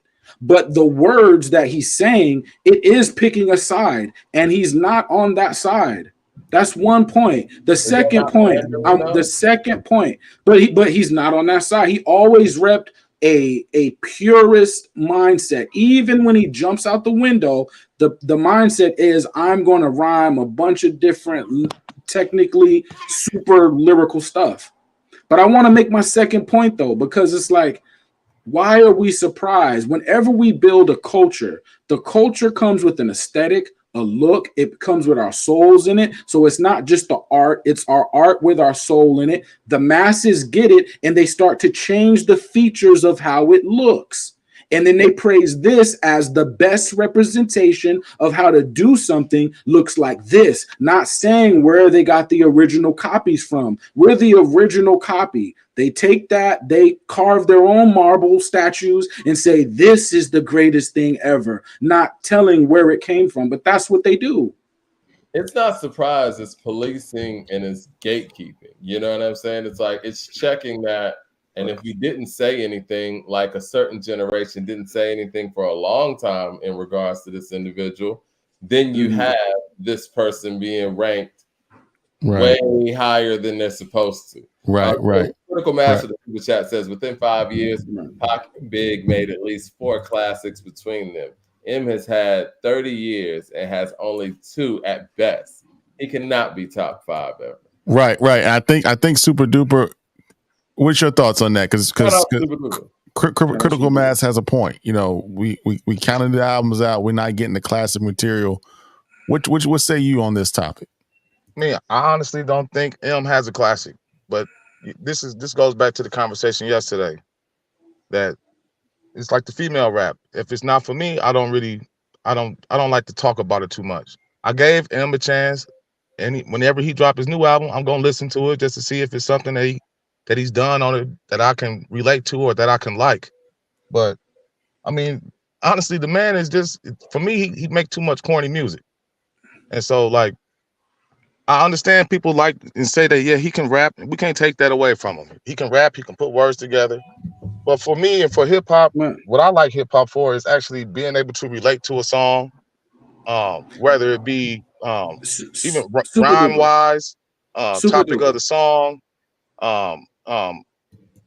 you know, even like the lyrical slick talk and all of that. Like he doesn't do it for me. But I want to ask y'all a question. Since we talking this, but go ahead. Since we and Leroy too, man, I'm disgusted with you, man. You get on here, you got all these kind words for Eminem, right? But you disrespect Tupac, and you try to downplay how great Tupac is, and like it's ridiculous, man. Like this is what I was saying when we talked about this a couple of weeks before, where how the black stand put the cape on. And like I don't even understand how you can think Eminem can hold a candle to Tupac, man. Like I have something to say about about black people that are in this space that speak for hip hop. They do shows on hip hop. Other black people who use Eminem to say we are racist. We're being racist against M because we don't like his music. Then they use that to funnel in other hatred-filled messages that are anti-black. So I do have a very serious issue with that. So I'm attacking multiple. I don't even know what you're talking about, right? When you just said that, man. I was thinking the same thing, Super Duper. You got to break that down. Let me say something. Yeah. LT, what you got to say on that, bro? Yes, sir. So let me speak on that because that's a real touchy topic and a real topic. Mm-hmm. First and foremost, my top artist dead, if we talking dead and alive, dead or alive, is Tupac, then Nas, then so on and so forth. But alive is Nas. So I'm gonna preface that way as I always do. With the Eminem subject, I just feel like people use the skin color. He couldn't help, his color that he was born into. But he couldn't help how he grew up, where he grew up at. He couldn't help what he liked, the artists that he idolized or that he respected, like you said, the AZ, the Nas, et cetera, et cetera. So his music came out how it came out. Now, when he first came out, like we said on the major debut, he made the song Hi, My Name Is, What My Name Is. That was the radio first single. Then he made the Guilty Conscience that showed you the lyrical ability. He made the next songs all on that album. He was presenting lyrical ability, and that's why I knew a lot of people back in North Carolina where I'm from, they didn't like him because he was white. I mean, I'm gonna keep it real. At that time, they like, man, I don't like him. I won't even listen to him. But I put people on, listen, he got skills, he got bars, check him out. And when they heard him, they said, oh, he really do. Then he kept proving himself with the ability. So I'm gonna say this: M didn't ask to be the representation of white America or that privilege. He didn't ask to be that. He may have got put into that spot through Interscope, Jimmy Iovine, through that, and I deal in the industry, as well. So I understand how the marketing works, of course, like we all do. But he still held it down. He got on BET, spoke up for racism. He spoke against George Bush. He did freestyle ciphers against racism, things like that. And that's pretty much it. It's a lot I can say. And he did a racist album too, though. Right. And let me just jump in real quick. I want to go back to my earlier point that I made. Like I'm not knocking him for being where he's from being Detroit. I'm not knocking him for being his skin color. I'm not knocking him for being his nationality, his race. All I'm saying is this: I'm not even saying he can't rap. I'm not saying he's not skilled. I'm not saying he can't rhyme. He can't get. You are saying that. I'm saying he doesn't make good songs, and his albums. But that's what they're saying. That's what I'm saying. That's if you don't make good songs, I'm not knocking him for being white. Hold on, that's not true. Because I mean, there are a lot of people who are lyrically skilled. Like I'm not a big fan of Tech Nine's music, but I'm not gonna say he can't rap. That's a fair point. Can we bring out what's good on music that we don't like? If I'm a kid that grew up on house music and I say this is what I grew up on, so I'm gonna make that, and I know you guys are gonna clown me, but I'm gonna make a bunch of lyrical raps over house music. When I put it out, you're gonna say, okay, that's whack, right? And I'm gonna say, okay, cool, that's whack, but that's just what I'm on. Can you see like what I'm doing and just be like, I see what you're doing, even though I don't rock with it. I mean, a lot of the times, and I tried to do that with the Marshall Mathers LP, even when I broke that down. I mean, this is my thing, man. And since people keep bringing skin color in it, and I've said this on this channel many, many a times, I'm a big Beastie Boys fan. I truly believe that the hip hop groups that are all-time great groups outside of hip hop alone, just all of music, I would say Tribe, I would say Wu, Beasties, Public Enemy, and it's somebody else that I'm missing, Outkast, right? But I rock with how Beasties approach their music, how inventive they are, how like just groundbreaking they've been at each phase of their careers. Does Eminem rap better than each member of the Beastie Boys? Sure. But I will listen to their music 10 times over before I will listen to his music. His music's not as inventive as theirs, if we're just comparing the two, because people want to make the skin color thing, which it clearly isn't. It's about the music. He said it, though. I don't care what color the Beastie Boys are. Sabotage goes. What You Want goes. Right, no, Beastie Boys was rocking. You know what I'm saying? So Beastie Boys was rocking. Fair, and I think it's a cop-out for people to even bring that in the conversation when it's just about the fact that his music just isn't that good. Now, did he make music for a certain pocket? Sure, you did that for the time, and you got to live with that. That corny stuff sold at that time, but 20, 30 years later, it don't sound good to people anymore. And you just got to deal with that. You made a lot of money off of it. And, you know, the shit you sold wasn't gas. It is what it is. That's how he was freestyling though when he first came in Detroit. You know, he had those crazy bars like that. It wasn't, you know, some lines from his song. Some people only see that I'm white, ignoring skill, because I stand out like a green hat with an orange bill. You know, he said this on the first album. That syllable twisting is crazy though. Crazy. Yeah, I mean, again, I'm not saying he can't rhyme. I'm not saying he can't rap. I'm just saying he don't have good songs. That's the point I'm trying to make, guys. Hey Ron, I'm not saying that people saying he can't, but some of them in the chat are saying they like he whacking this and that, and that's cool. You can have that opinion, but at the end of the day, like we keep saying, he can rap, he can spit. He got from a lyricist writer standpoint, he has amazing ability, the poetic devices that the man uses, but he might not make songs that you can relate to. A lot of people let me say this final thing. If I don't say nothing else. White America and the children of that time and the people in that time, you know, everybody wanted to listen to hip hop. Everybody wanted to be, you know, a fan or feel it. Eminem spoke to that lane that didn't have a voice for it. I'm not saying I'm not a stan. I'm not like the super Eminem fan. None of that. I like Tupac, Nas, Biggie, Jay, all of that. But M spoke to a lane that wasn't being spoken for, and he did it with skillful ability and consistency. That's it, for real. Let me ask you guys a question, because there's an MC out there that gets huge notoriety that clearly comes from Eminem's tree. Does Eminem have an album better than Kendrick Lamar's top 3 albums? Does he have a better album than Eminem to Pimp a Butterfly or Damn?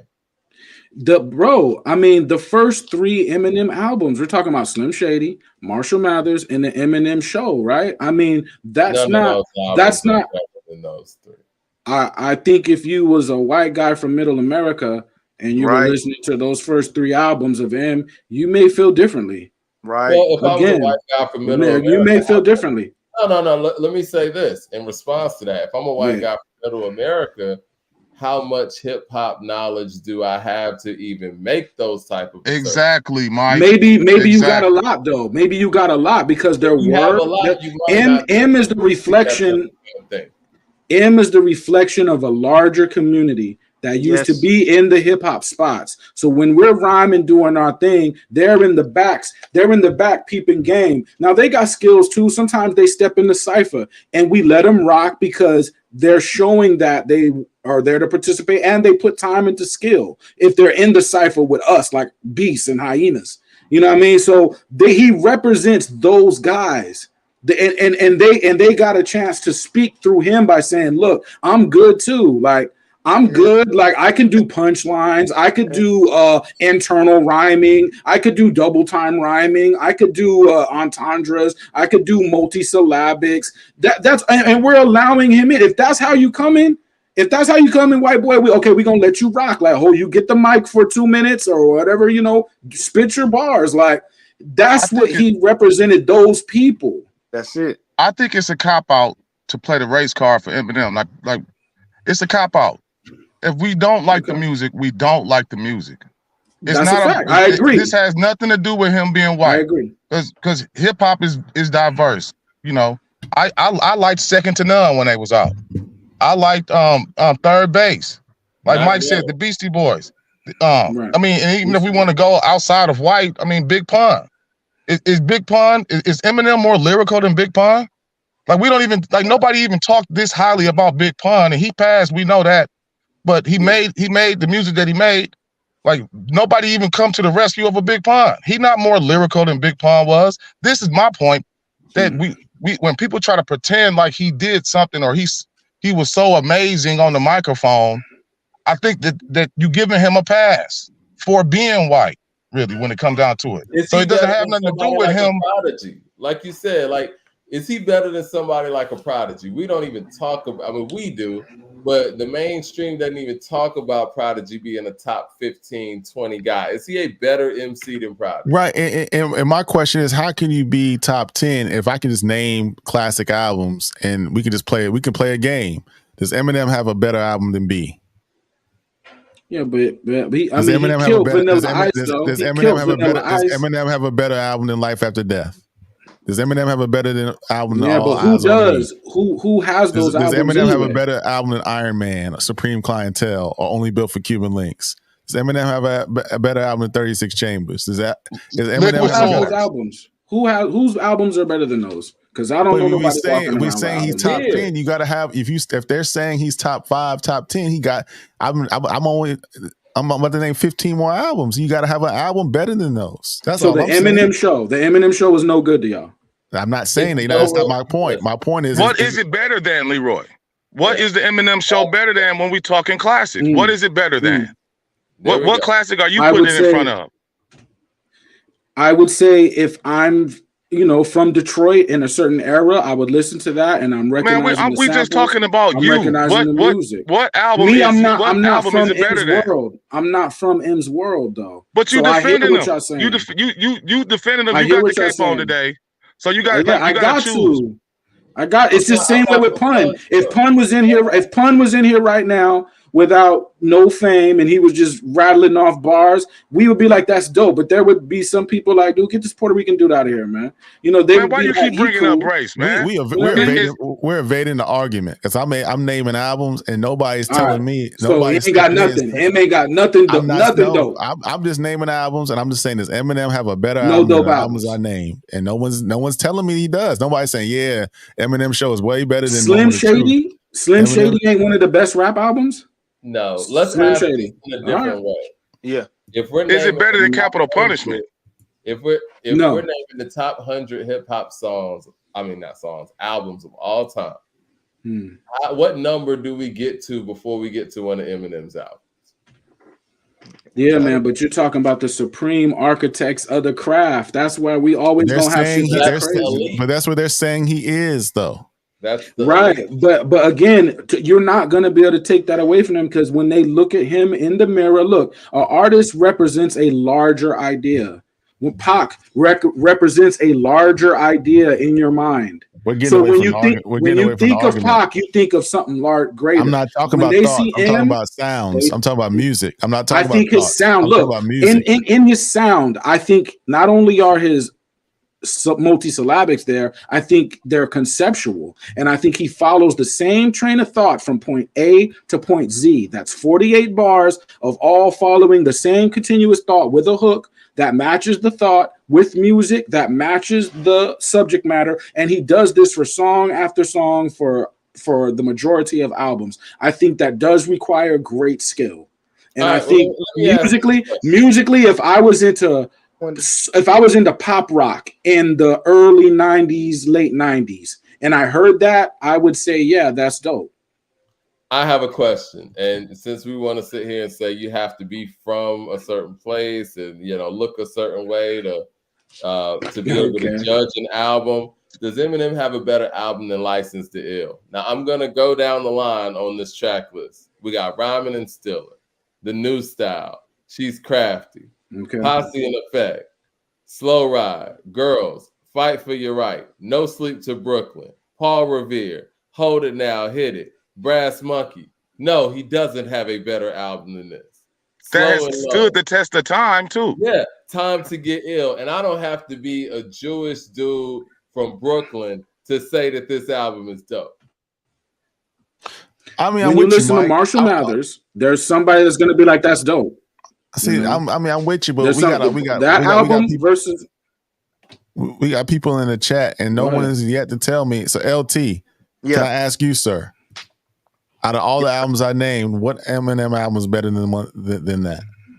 Man, let me say it this way, because I'm thinking about that too, and I'm very objective and real about it. So, would it be fair to say anybody, Super, Leroy, Mike, and Ron, would it be fair to put Eminem kind of in the range of, if we talking his rapper rating, would it be fair to put him in the range of AZ, Cannabis, Cormega, Papoose, Redman, Tech Nine? Exactly. Yeah.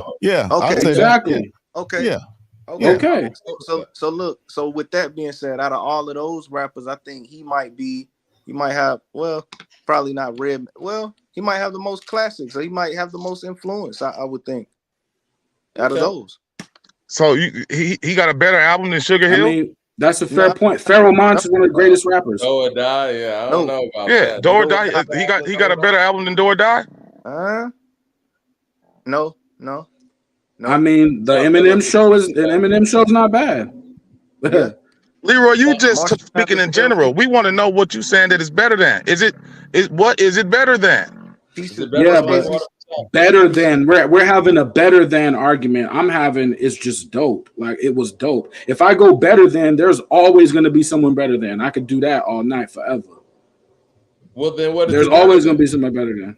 If it's always something better than. So my question is when Billboard puts him in the top there's 5, always somebody better than you. When Billboard puts him in the top 5 and people put him on these all-time lists, what are they basing it off of? Are they basing it upon the albums or the record sales? Yeah. We know he can rhyme. Let's take that out the question. We know he can rap. We know he can spit. We know he has all the different. You know he can rhyme. You're glazing over that pause. But we talking about albums. So what do we rank when they put them on these lists? What's the criteria? Because I'm not understanding. Because I named about 25 albums, and people still say none of his albums are better than those. So how are those guys behind him on the list, and he don't have an album better than them? I'm just not understanding. I'm just maybe I'm lost. Top 10 in records. Top 10 in concerts and touring as well. Gross all time. Eminem too. But that's all fine and dandy. He got the fan base for that. Pop star.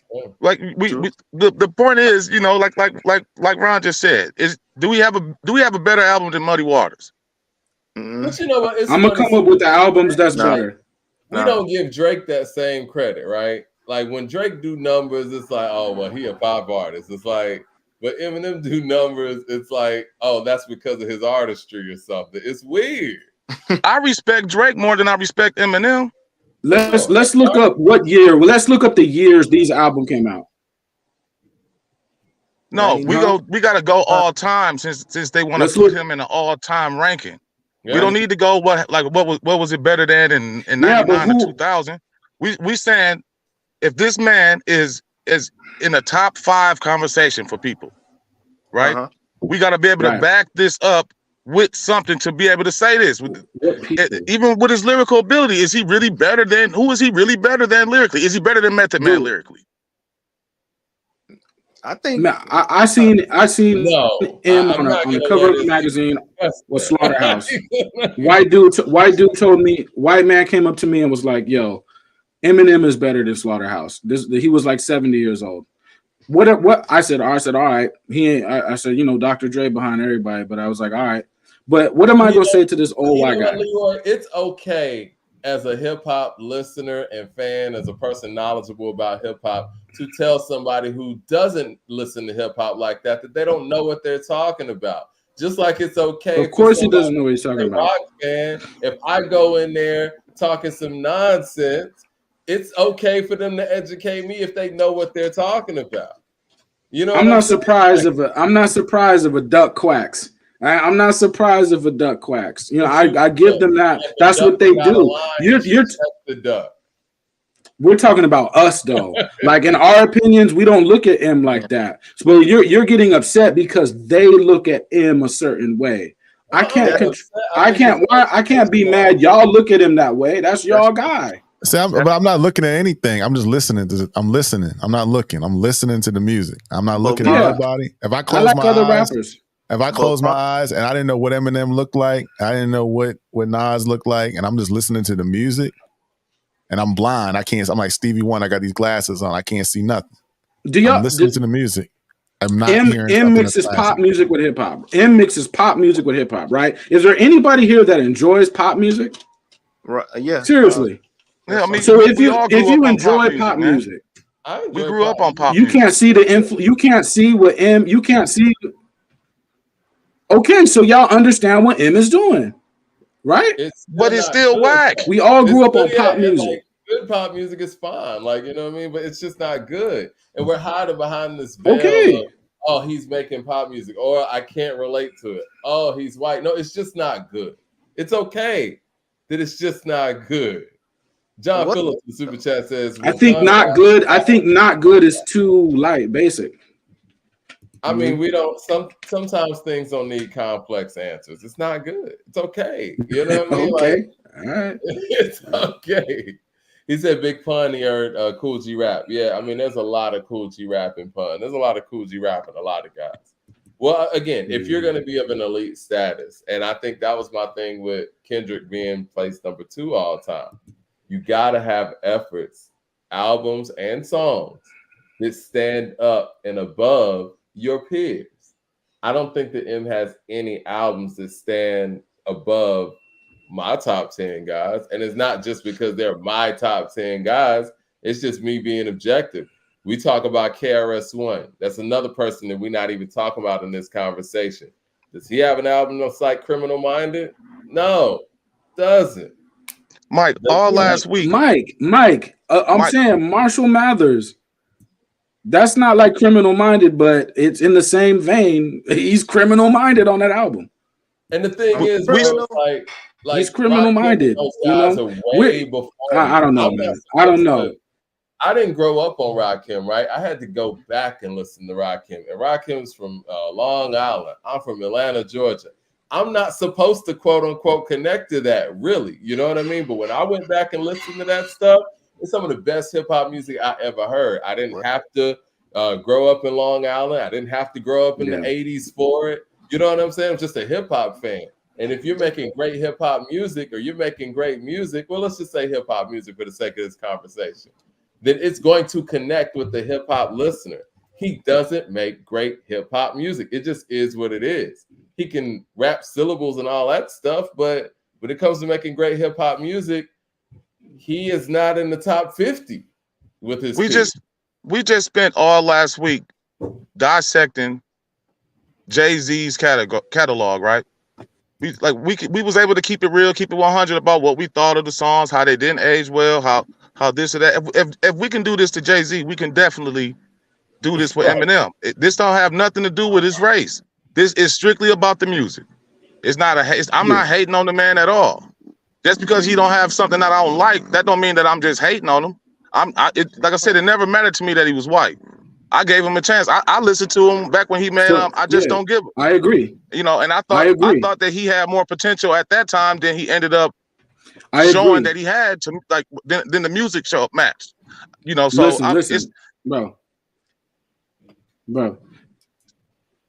There are some people that would go to Italy and look at the Sistine Chapel and be like, this painting on the ceiling is the greatest thing from the greatest thing ever. They don't know that was already done thousands of years before then. People was already painting the ceilings. Dendara was already up. That's the reason why, you know, we was already painting ceilings. So to them, it's the greatest thing the ever that they ever saw. To us, it's like, we the hip hop heads, right? Y'all catching that? We the hip hop heads, man. We the listeners. We the judges of this. We're the authorities on it. Yeah. We the authority on this. We get to say what's good and what's bad. To be able to say that he's not better than this person, that person, this rapper, it's not egregious to do this. Like, we got to stop trying to make, like I said, trying to make the race a thing. People always trying to bring it back to you just hating on him because he's white. No, I'm hating on him because the music is corny and it's not that good. Because we can't do, because me and Mike D go way back. And so, you know, Mike, you know, ain't no race thing with me, man, because I'm a big, you know, Oasis fan, The Killers, Dave Matthews Band, U2. I went to Las Vegas. Is he top 30? So it's not about color, it's about the music, man. Is M top 30? Is M in the top 30? It depends on the criteria. Are we? I mean, you know, if we count record sales, lyrical ability, we're in top 30 as far as like discography. As far as discography, okay. So then I can't put him above T.I., to be perfectly honest with you. T.I. might be in the top 15. T.I. might be in the top 15. I can't put him above Redman. Yeah, top 5. Redman might be in the top 15. Man, listen, man, I can't put him above Spice One. Spice One, that's like, I disagree. Hey, I'm with Spice One. You gotta have 2 classic albums. I mean, if anybody over M gotta have 2 classics. I got a good one, guys. Too Short. Yeah, he's not over Too Short. He's definitely not over Too Short. Now, I don't think Too Short's a pioneer too. Too Short is like LL. That's a pioneer. In every era. I mean, because I would be comfortable in a versus situation picking Too Short's catalog over M's catalog. Yeah, if we play catalog games, so Mike, you want to play the cat? Let's name some catalogs and say, does M have a better catalog than this person? And let's see when we get to. When I say Snoop Dogg is one of the greatest MCs of all time, people look at me like I'm funny. In my mind, I'm hearing bars. Now, when you say Too Short, there are some in the crowd that's gonna say like Too Short, just the same way like they look at me when I say Snoop, because they're thinking they don't hear the lyricism I hear. We're hearing two different things.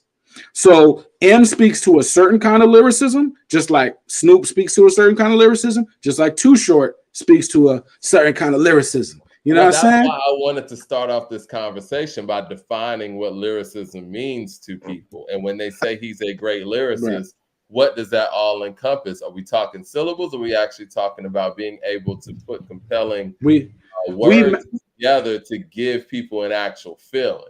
We're the masters of the feeling, though. That we come up with feeling without even writing the songs down. We just go in and leave it as it, and that comes up with the feeling. Not everybody can do that, so they're trying to show on a technical level, can they match what we do on a feeling level? And M, he may not get you every day of the week, but some days of the week he may show up. Like, he may show up. It gives me more of a feeling than M's music. I mean, that's just me. I don't know. And people don't give Too Short his credit for his the ghetto albums. Surviving the Game. Like the albums where he actually has substance in his music. They don't even know about it, really. So it's more about knowing what you're talking about. Like we keep on going back to. If you don't know Too Short's album and all you know Too Short from is Blow the Whistle, or I can't think off my head of a lot of songs right now, but if you only know him from the Bitch Hole song, from the Bitch Hole records, you really don't know Too Short. Right. Matt, Mall 7 with the super chat says Eminem doesn't even have a liquid swords. Nah. I mean, that's just facts. OG Weston with the super chat says, just like the CMA Awards said that Old Town Road wasn't a country song. We feel that way about M's music. Majority of his music didn't resonate for me.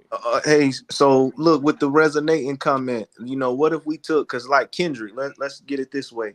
I'm not like a real big, like Kendrick is a 10 out of 10 on everything. I'm just not a fan of Kendrick as far as just his delivery of what he's talking about. I'm just not from LA. I'm from the West Coast or none of that, but Tupac is my all-time. So on the first CD, even Section 80, Good Kid, Mad City, I didn't really capture what I just couldn't relate to it. But I know he's amazing, top artist or whatever. But what if we took Eminem's music and put him into his because this is according to hip hop, and Eminem didn't ever say like, I want to be placed in a certain category. We put him there. People put him on the media, but the legends salute him, like the Tretches, like the Rakims, like the legends, and 50 Dre, all of them. I know he's with them, but they salute him. So what if we put his music into the people that rock with that type of music, into that base, and judge it? Let them judge it, because we know who we like. I don't really connect with Kendrick, but I say he's a top 10 artist. I think that, even when, let's just say, when people say they don't connect with somebody like that, you can still respect, what they do. And I mean, honestly, I resonate mostly with what Outkast was doing, Southern Playalistic, ATL, and Zakuma. I mean, they were from around the corner. So everything that them and Goody Mob did resonated with me on a whole nother level. But if you sit here and ask me, like, is Southern Playalistic better than Only Built for Cuban Links?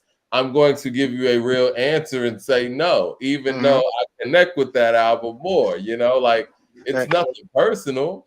It's just you can still understand everybody else's perspective. I mean, Reasonable Doubts about hustling. I wasn't out here in the streets hustling like that, but it connects with me on certain levels, a survival level. But M's music just doesn't sound that good to me. I mean, I'm sorry, like, you don't have records that sonically hit me like Can I Live, The Evils, or Dead Presidents. He just doesn't. And that's not me not being able to relate to him per se. because he really could be talking about anything. It's just about how it comes in through the speakers. And it just doesn't come through the speakers as strong as 50. I think that the best example, really, Lose Yourself and Hustler's Ambition are the same song, talking about the same thing. Hustler's Ambition's a better song than Lose Yourself is to me. It is what it is. It just sounds better. It's delivered better. It's a better hook. It's a better beat. I mean, it's the same thing. So it's not even a whole, do you not resonate with that? Yeah, I resonate with a rapper trying to make it or whatever, and I see where M's coming from with it. It still ain't better than Hustler's Ambition to me. I don't blame the M fan for that, you know, the people that actually turned into rap fans. I don't blame them for thinking that he is great or he's the best rapper they ever heard. And they, you know, but they don't judge the music the same way that I judge the music. Mm-hmm. They don't have the history of the rappers before them, really, because they came in, he drugged them here. He drugged them in. So I don't blame the suburban kids, I don't blame his core fan base for thinking that he is great. They don't know. But when it comes down to the overall hip hop topic, that's where they speak too much about him and they don't know about anybody else. Like if you're an Eminem fan, but you don't know Nas's music, or you don't know Jay's music, or you don't know DMX's music, or people that came, you know, either around that same time before him, you wasn't really paying attention. You don't know Southern Playalistic. You don't know Cuban Links. You don't know that music. What about the legends? Check this out. If I want to introduce somebody to Alchemist, I'm gonna say Alchemist dropped that album. He raps, and they'll be like, "Who's Alchemist?" I'm a Linkin Park fan because I listen to Mike Shinoda. Then I'm like, okay, I could look at Mike Shinoda from Linkin Park and be like, okay, yeah, he raps, he's cool, he's all right at rapping, but Mike Shinoda is the doorway for which this person comes through. Now I can show them Alchemist. M, he's the doorway. Hello? M is the doorway for me to show you other artists like that, because M kept it on some lyrical stuff. So when someone's like, man, I'm interested in what lyricism and all is about, now I can show them atmosphere. Now I can show them different people. You know what I mean? That's just how I feel. Well, it's not for us to show them anything. It's for them. If you're gonna jump into this hip hop world, it's for you to do your homework because you like the music now. It's not for us to be like, yeah, you'll do that. You know what I'm saying? Nobody has to present that to you. If you, especially in the streaming era, right? Like you could do an easy deep dive into a whole bunch of catalogs without having to purchase anything. But if you hear a Jimi Hendrix record and it catches you to the point where you want to hear more Jimi Hendrix records and stuff around it, that's easy to do a deep dive. You don't need a hip hop expert to show you who to go to. But if you got hip hop experts, yeah, but this is how you teach them. You're saying we want them to know. Well, the only way to make you know is to teach you. We telling them now, though. We telling them now, and then they saying we racist or we hating on him because he white. Right. So we telling them right now. But when legendary rappers say he's one of the top artists, that's what I'm saying. We know that's pandering, man. That's pandering. We know that's pandering. Real quick. We stopped their recovery. Let's just talk real briefly. Let's talk through this. What did y'all think about the Recovery album? This is one of his better albums, especially in that period. It's cool, but they got some joints. Okay, what about Revival? Trash. One of his works. Lyrically, that's the album he's trying to cater to Middle America. You get the sound. It sounds like a damn country album a little bit. You know, it just sounds. It sounds weird. You know, it just sounds like he's catering to his fan base on that one. Did we skip that year? Which one? Yeah. Marshall Mathers LP 2. That year, the country is about to explode that year. And this one had Rap God on it. Marshall Mathers LP 2. What did y'all think about this one? I thought Rap God was whack. I did too. The beat's terrible. He's not saying anything in the song. Like either we care about them being educated on our culture or we don't care. But we're gonna have to pick a way. If we don't care, then we really don't care who they like. If we do care, then we got to show them what are the other rappers besides M. And that, well, I don't think it's fair to put all. I mean, when you say them, sounds like you're talking about the white fan base. You're putting them all in one pot, like they don't appreciate the Public Enemies of the world, the Nas's and Jay. Like these guys have fans of all colors, creeds, and nationalities. I think you're talking about the fair weather, I guess, pop. Eminem. M is their public enemy. M is their public enemy. Public Enemy's their public enemy. When he's saying white America right now, like I could be one of your kids. My little Eric looks just like this. I mean, like, I feel bad if that's their public enemy. If he's their public enemy, I feel bad for them because they don't have the songs to listen to. They don't have Shut 'Em Down. We don't see their struggle because how could I? I know what Chuck D talking about. I know what Chuck D talking about. I don't know what y'all on like that. I want some white people in the chat. But see, I disagree, man. I disagree to that point, Leroy, because I'm not, I'm a brother. You know what I'm saying? I am who I am, man. I'm a black man in America, but I can listen to the Dave Matthews Band record and feel it. You know what I'm saying? I can listen to a Coldplay record and feel it. I can listen to a U2. I can listen to a U2 record or Oasis record. I got you. Or a David Bowie record. You know what I'm saying? Or a Bruce Springsteen record. Music fans can do the same thing. And but the songs just sound different. You know what I mean? It's just different. You know, that's just me. Small 7 with the super chat says Cube's first 4 albums washed Eminem's albums too. Well, yeah, Cube is a problem too that we're not even talking about. I think it's some more super chats. Boycott Activity says, I was an M fan until I realized the rapper from those early career freestyles never showed up on his albums. Good point.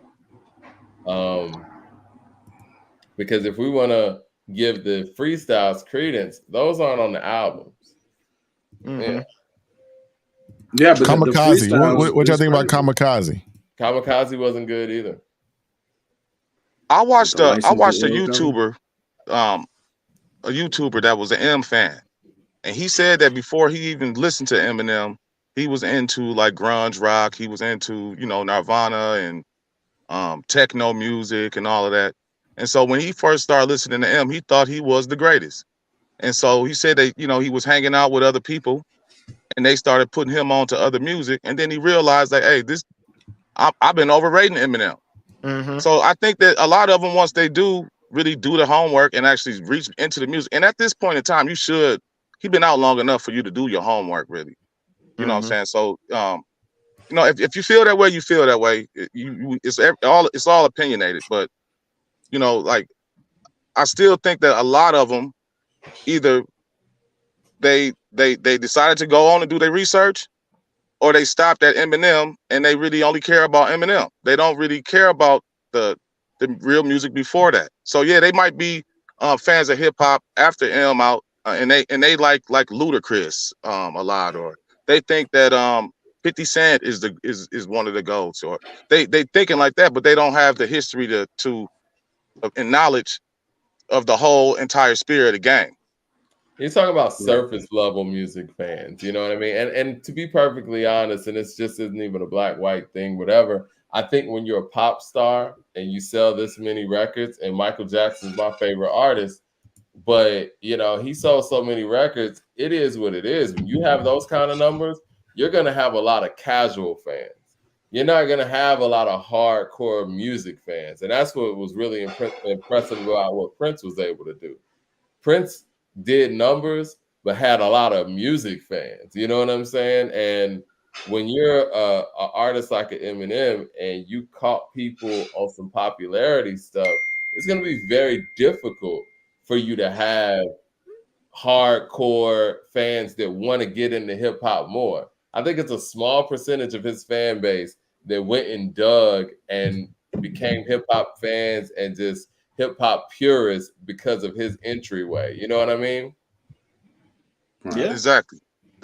I mean, even when you use the Michael Jackson reference, like Michael Jackson had a fan base before Thriller, and once the white fans really caught on with Thriller, and they look how many albums that it sold, and look how But I'm sure that a lot of those Michael Jackson fans, that was Thriller fans, probably didn't even reach back and go into the Jackson 5 era or the off the wall era, or you know, they didn't reach back. They stuck with Thriller, moved on to Bad, and you know, like they didn't really reach back into that the casual fan.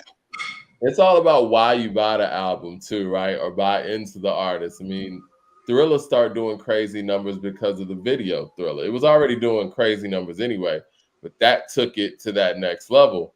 And then we got to ask ourselves, like, what did the Eminem fan buy into specifically? Look, Mike. Talking about the rhyme schemes and the syllables and those things, that's not what they bought into. They bought into, hi, my name is. They bought into your bum is on my list. Psychology.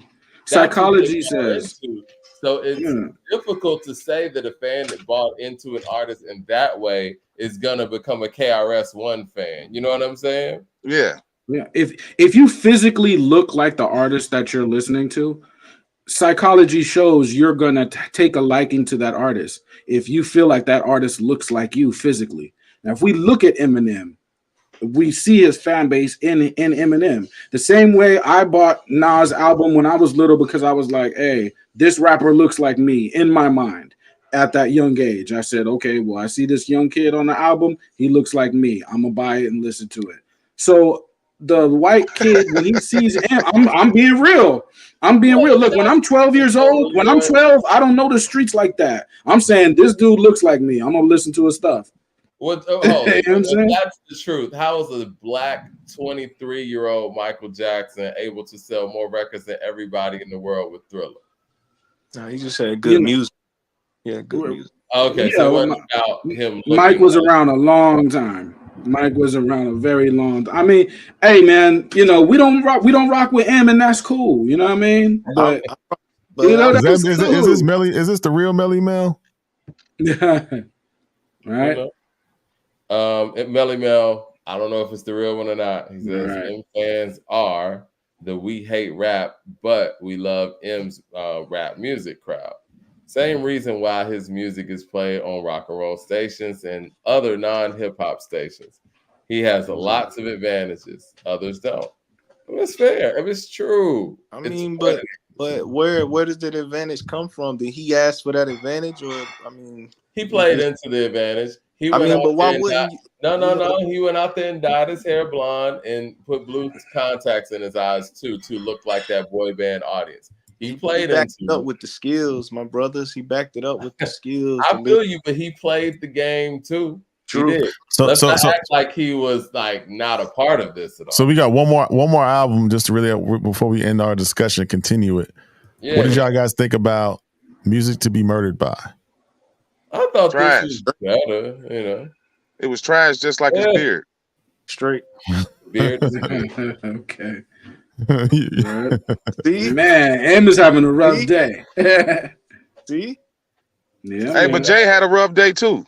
He did. So, you know what I'm saying? Like I said, it's all fair, man. It's all fair when we. Yeah, but when certain people like even the white M fans don't even like those last four or five albums. And you can watch videos of his hardcore fan base being disappointed in like that's because his last few albums, he's I'm against racism. Well, when he's saying that, they're like, we're not trying to hear that. You know what I'm saying? We're not trying to hear you be against reasons for why this shit don't connect. It's crazy, man. It just cannot be good. I can't. Yeah, it's just the music just don't sound good. Like, it just can't. Right, but all right, we were talking about the Black Eyed Peas maybe two or three episodes again. If I say, yo, the Black Eyed Peas are dope, and some Griselda fans be like, you are crazy out your mind, I would say, yeah, I know why you think I'm crazy, but in my mind, Black Eyed Peas are dope for what they do. Is it pop music? Yeah, but do I hear hip hop at the foundation? Yeah. Now the Griselda fans gonna be like, Griselda fans gonna be like, you are out your mind. We are never, we can never rock with Black Eyed Peas. And I'll be like, okay. The Black Eyed Peas, because you know what, they do make pop music that's rooted in hip hop, but their music's actually good. Like, and nobody ever tried to make you believe that the Black Eyed Peas is the top 3 rap group of all time either, because of their sales. I thought that's what y'all said. All right, I hear that. Top 3 because they probably have sold more than all of the groups in hip hop for real. Right. So if some kid numbers. We never do. If some kid is like, will.i.am is the best, Black Eyed Peas is the best, I'm not going to, I could tell this little kid, like, yo, let me tell you something about Wu-Tang, man. You know what I'm saying? But where he's at in his mind at that time, Black Eyed Peas is the best in his mind. And I you know, that just is what it is. I'd rather be happy about it and be like, okay, I know they came from a hip-hop background and they know the fundamentals, blah. But that's what he like. Some kid's going to like Drake. Hey, he's going to be like, Drake is the best, bro. Man, what can I tell you? What can I tell you right now?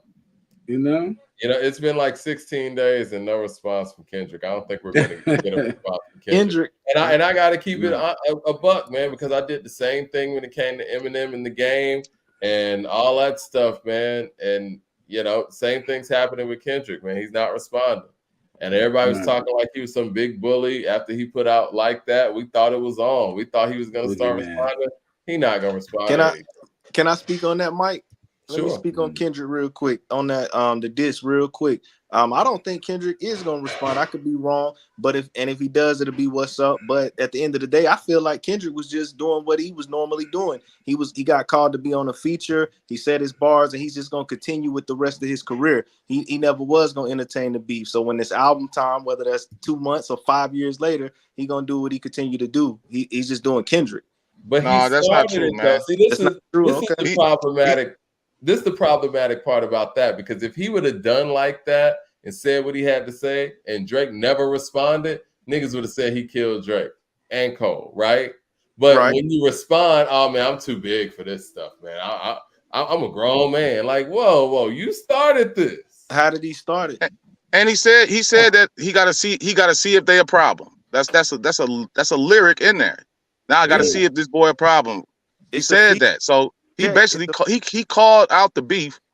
He called it out. And then he made his whole verse is basically about them two clicking up, first person shooter for all the dogs. He called them out. So he got to respond one way or another, or he got to lose credibility on it. We're not going to give him a pass for not responding. You jumped out there. It is a feature. It's not his song. They put out that's songs. That's how most in hip hop start, though. You know what I'm saying? The safest thing to do if you're doing it back and forth is not to jump out there on your own. Jump on a feature and say something about somebody. You know what I'm saying? And that's what he did. That was strategic, but he wasn't ready to respond to it. And he totally called him out. It wasn't that wasn't even subliminal. It was a total call out. We could say feature LT, but this man don't even put out music for real. So it's not like he gonna put out his own song about somebody. That's my point. That's what I just said. I said he's just doing Kendrick. He's like, we agreeing really on the same thing. He's doing him. He got called to do a feature. He said what was on his mind. We won't hear from Kendrick till his album roll out. Period. Yeah. I think that may be his strategy. I think some strategies are they just come out and they just make a diss song straight up.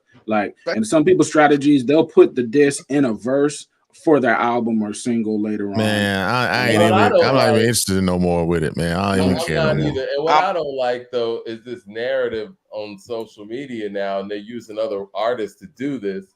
It's like talking about how everything's WWF and this and that. They'll have problem. Man, forget all that. We talking about on wax, and we know these guys ain't got no real problems for real. We know ain't nobody gonna swing on nobody.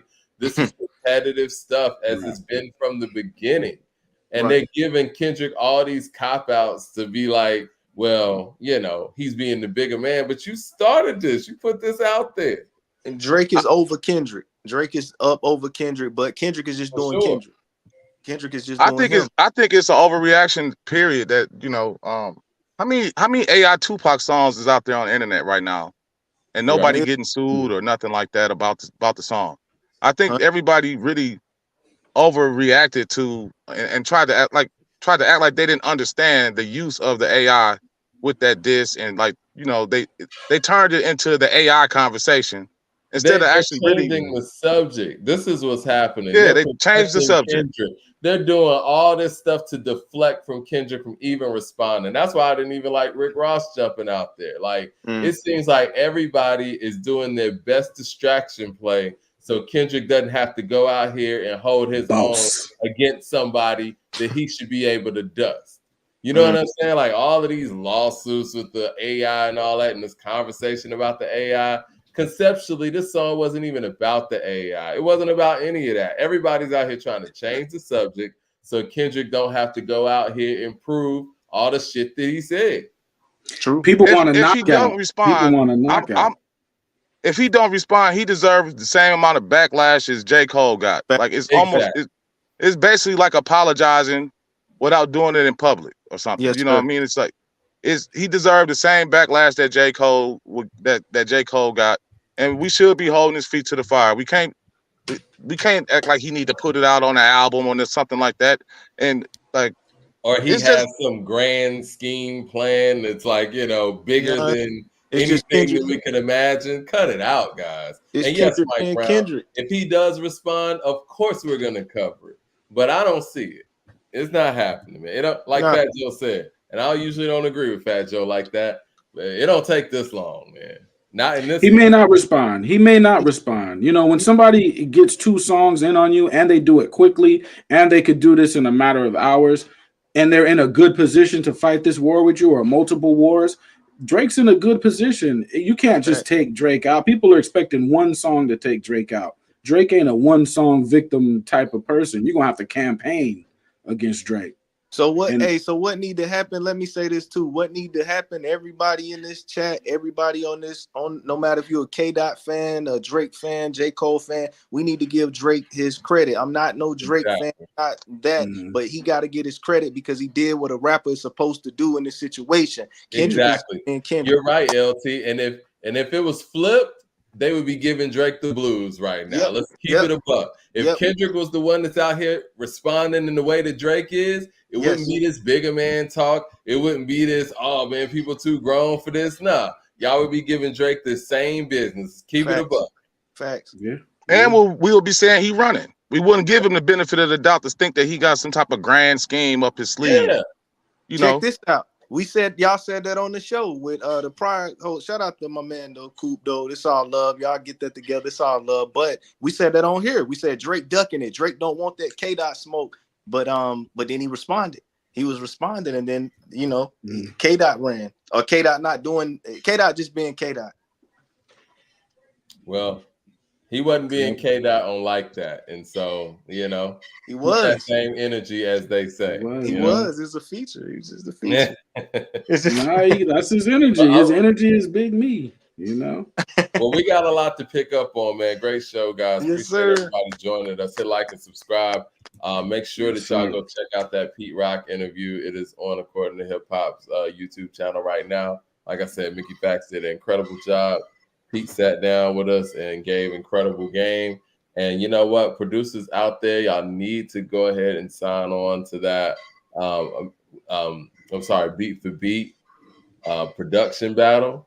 Because we're out here trying to find the next big producer and connect them with some of the best MCs in the game so they can get their work out there. That's what it's about, finding the future. We appreciate everybody joining us, man. Great show, guys. No doubt, man. We appreciate everybody. Make sure you hit subscribe, hit like, check us out on Wednesday. We don't know what we're going to talk about, but we'll have something dope for y'all to cook up with, man. So I appreciate y'all. Thank y'all for tapping in. Shout out to LT, Leroy Green, Super Duper, John Nori, my man from Detroit calling in to represent M. We appreciate you guys. OJ Weston, L Bugs, the same people to be in the chat, still here. We appreciate you guys, man. All right, fellas. Yep. All right. Peace, y'all. Yes, sir. Still here. I'm still here.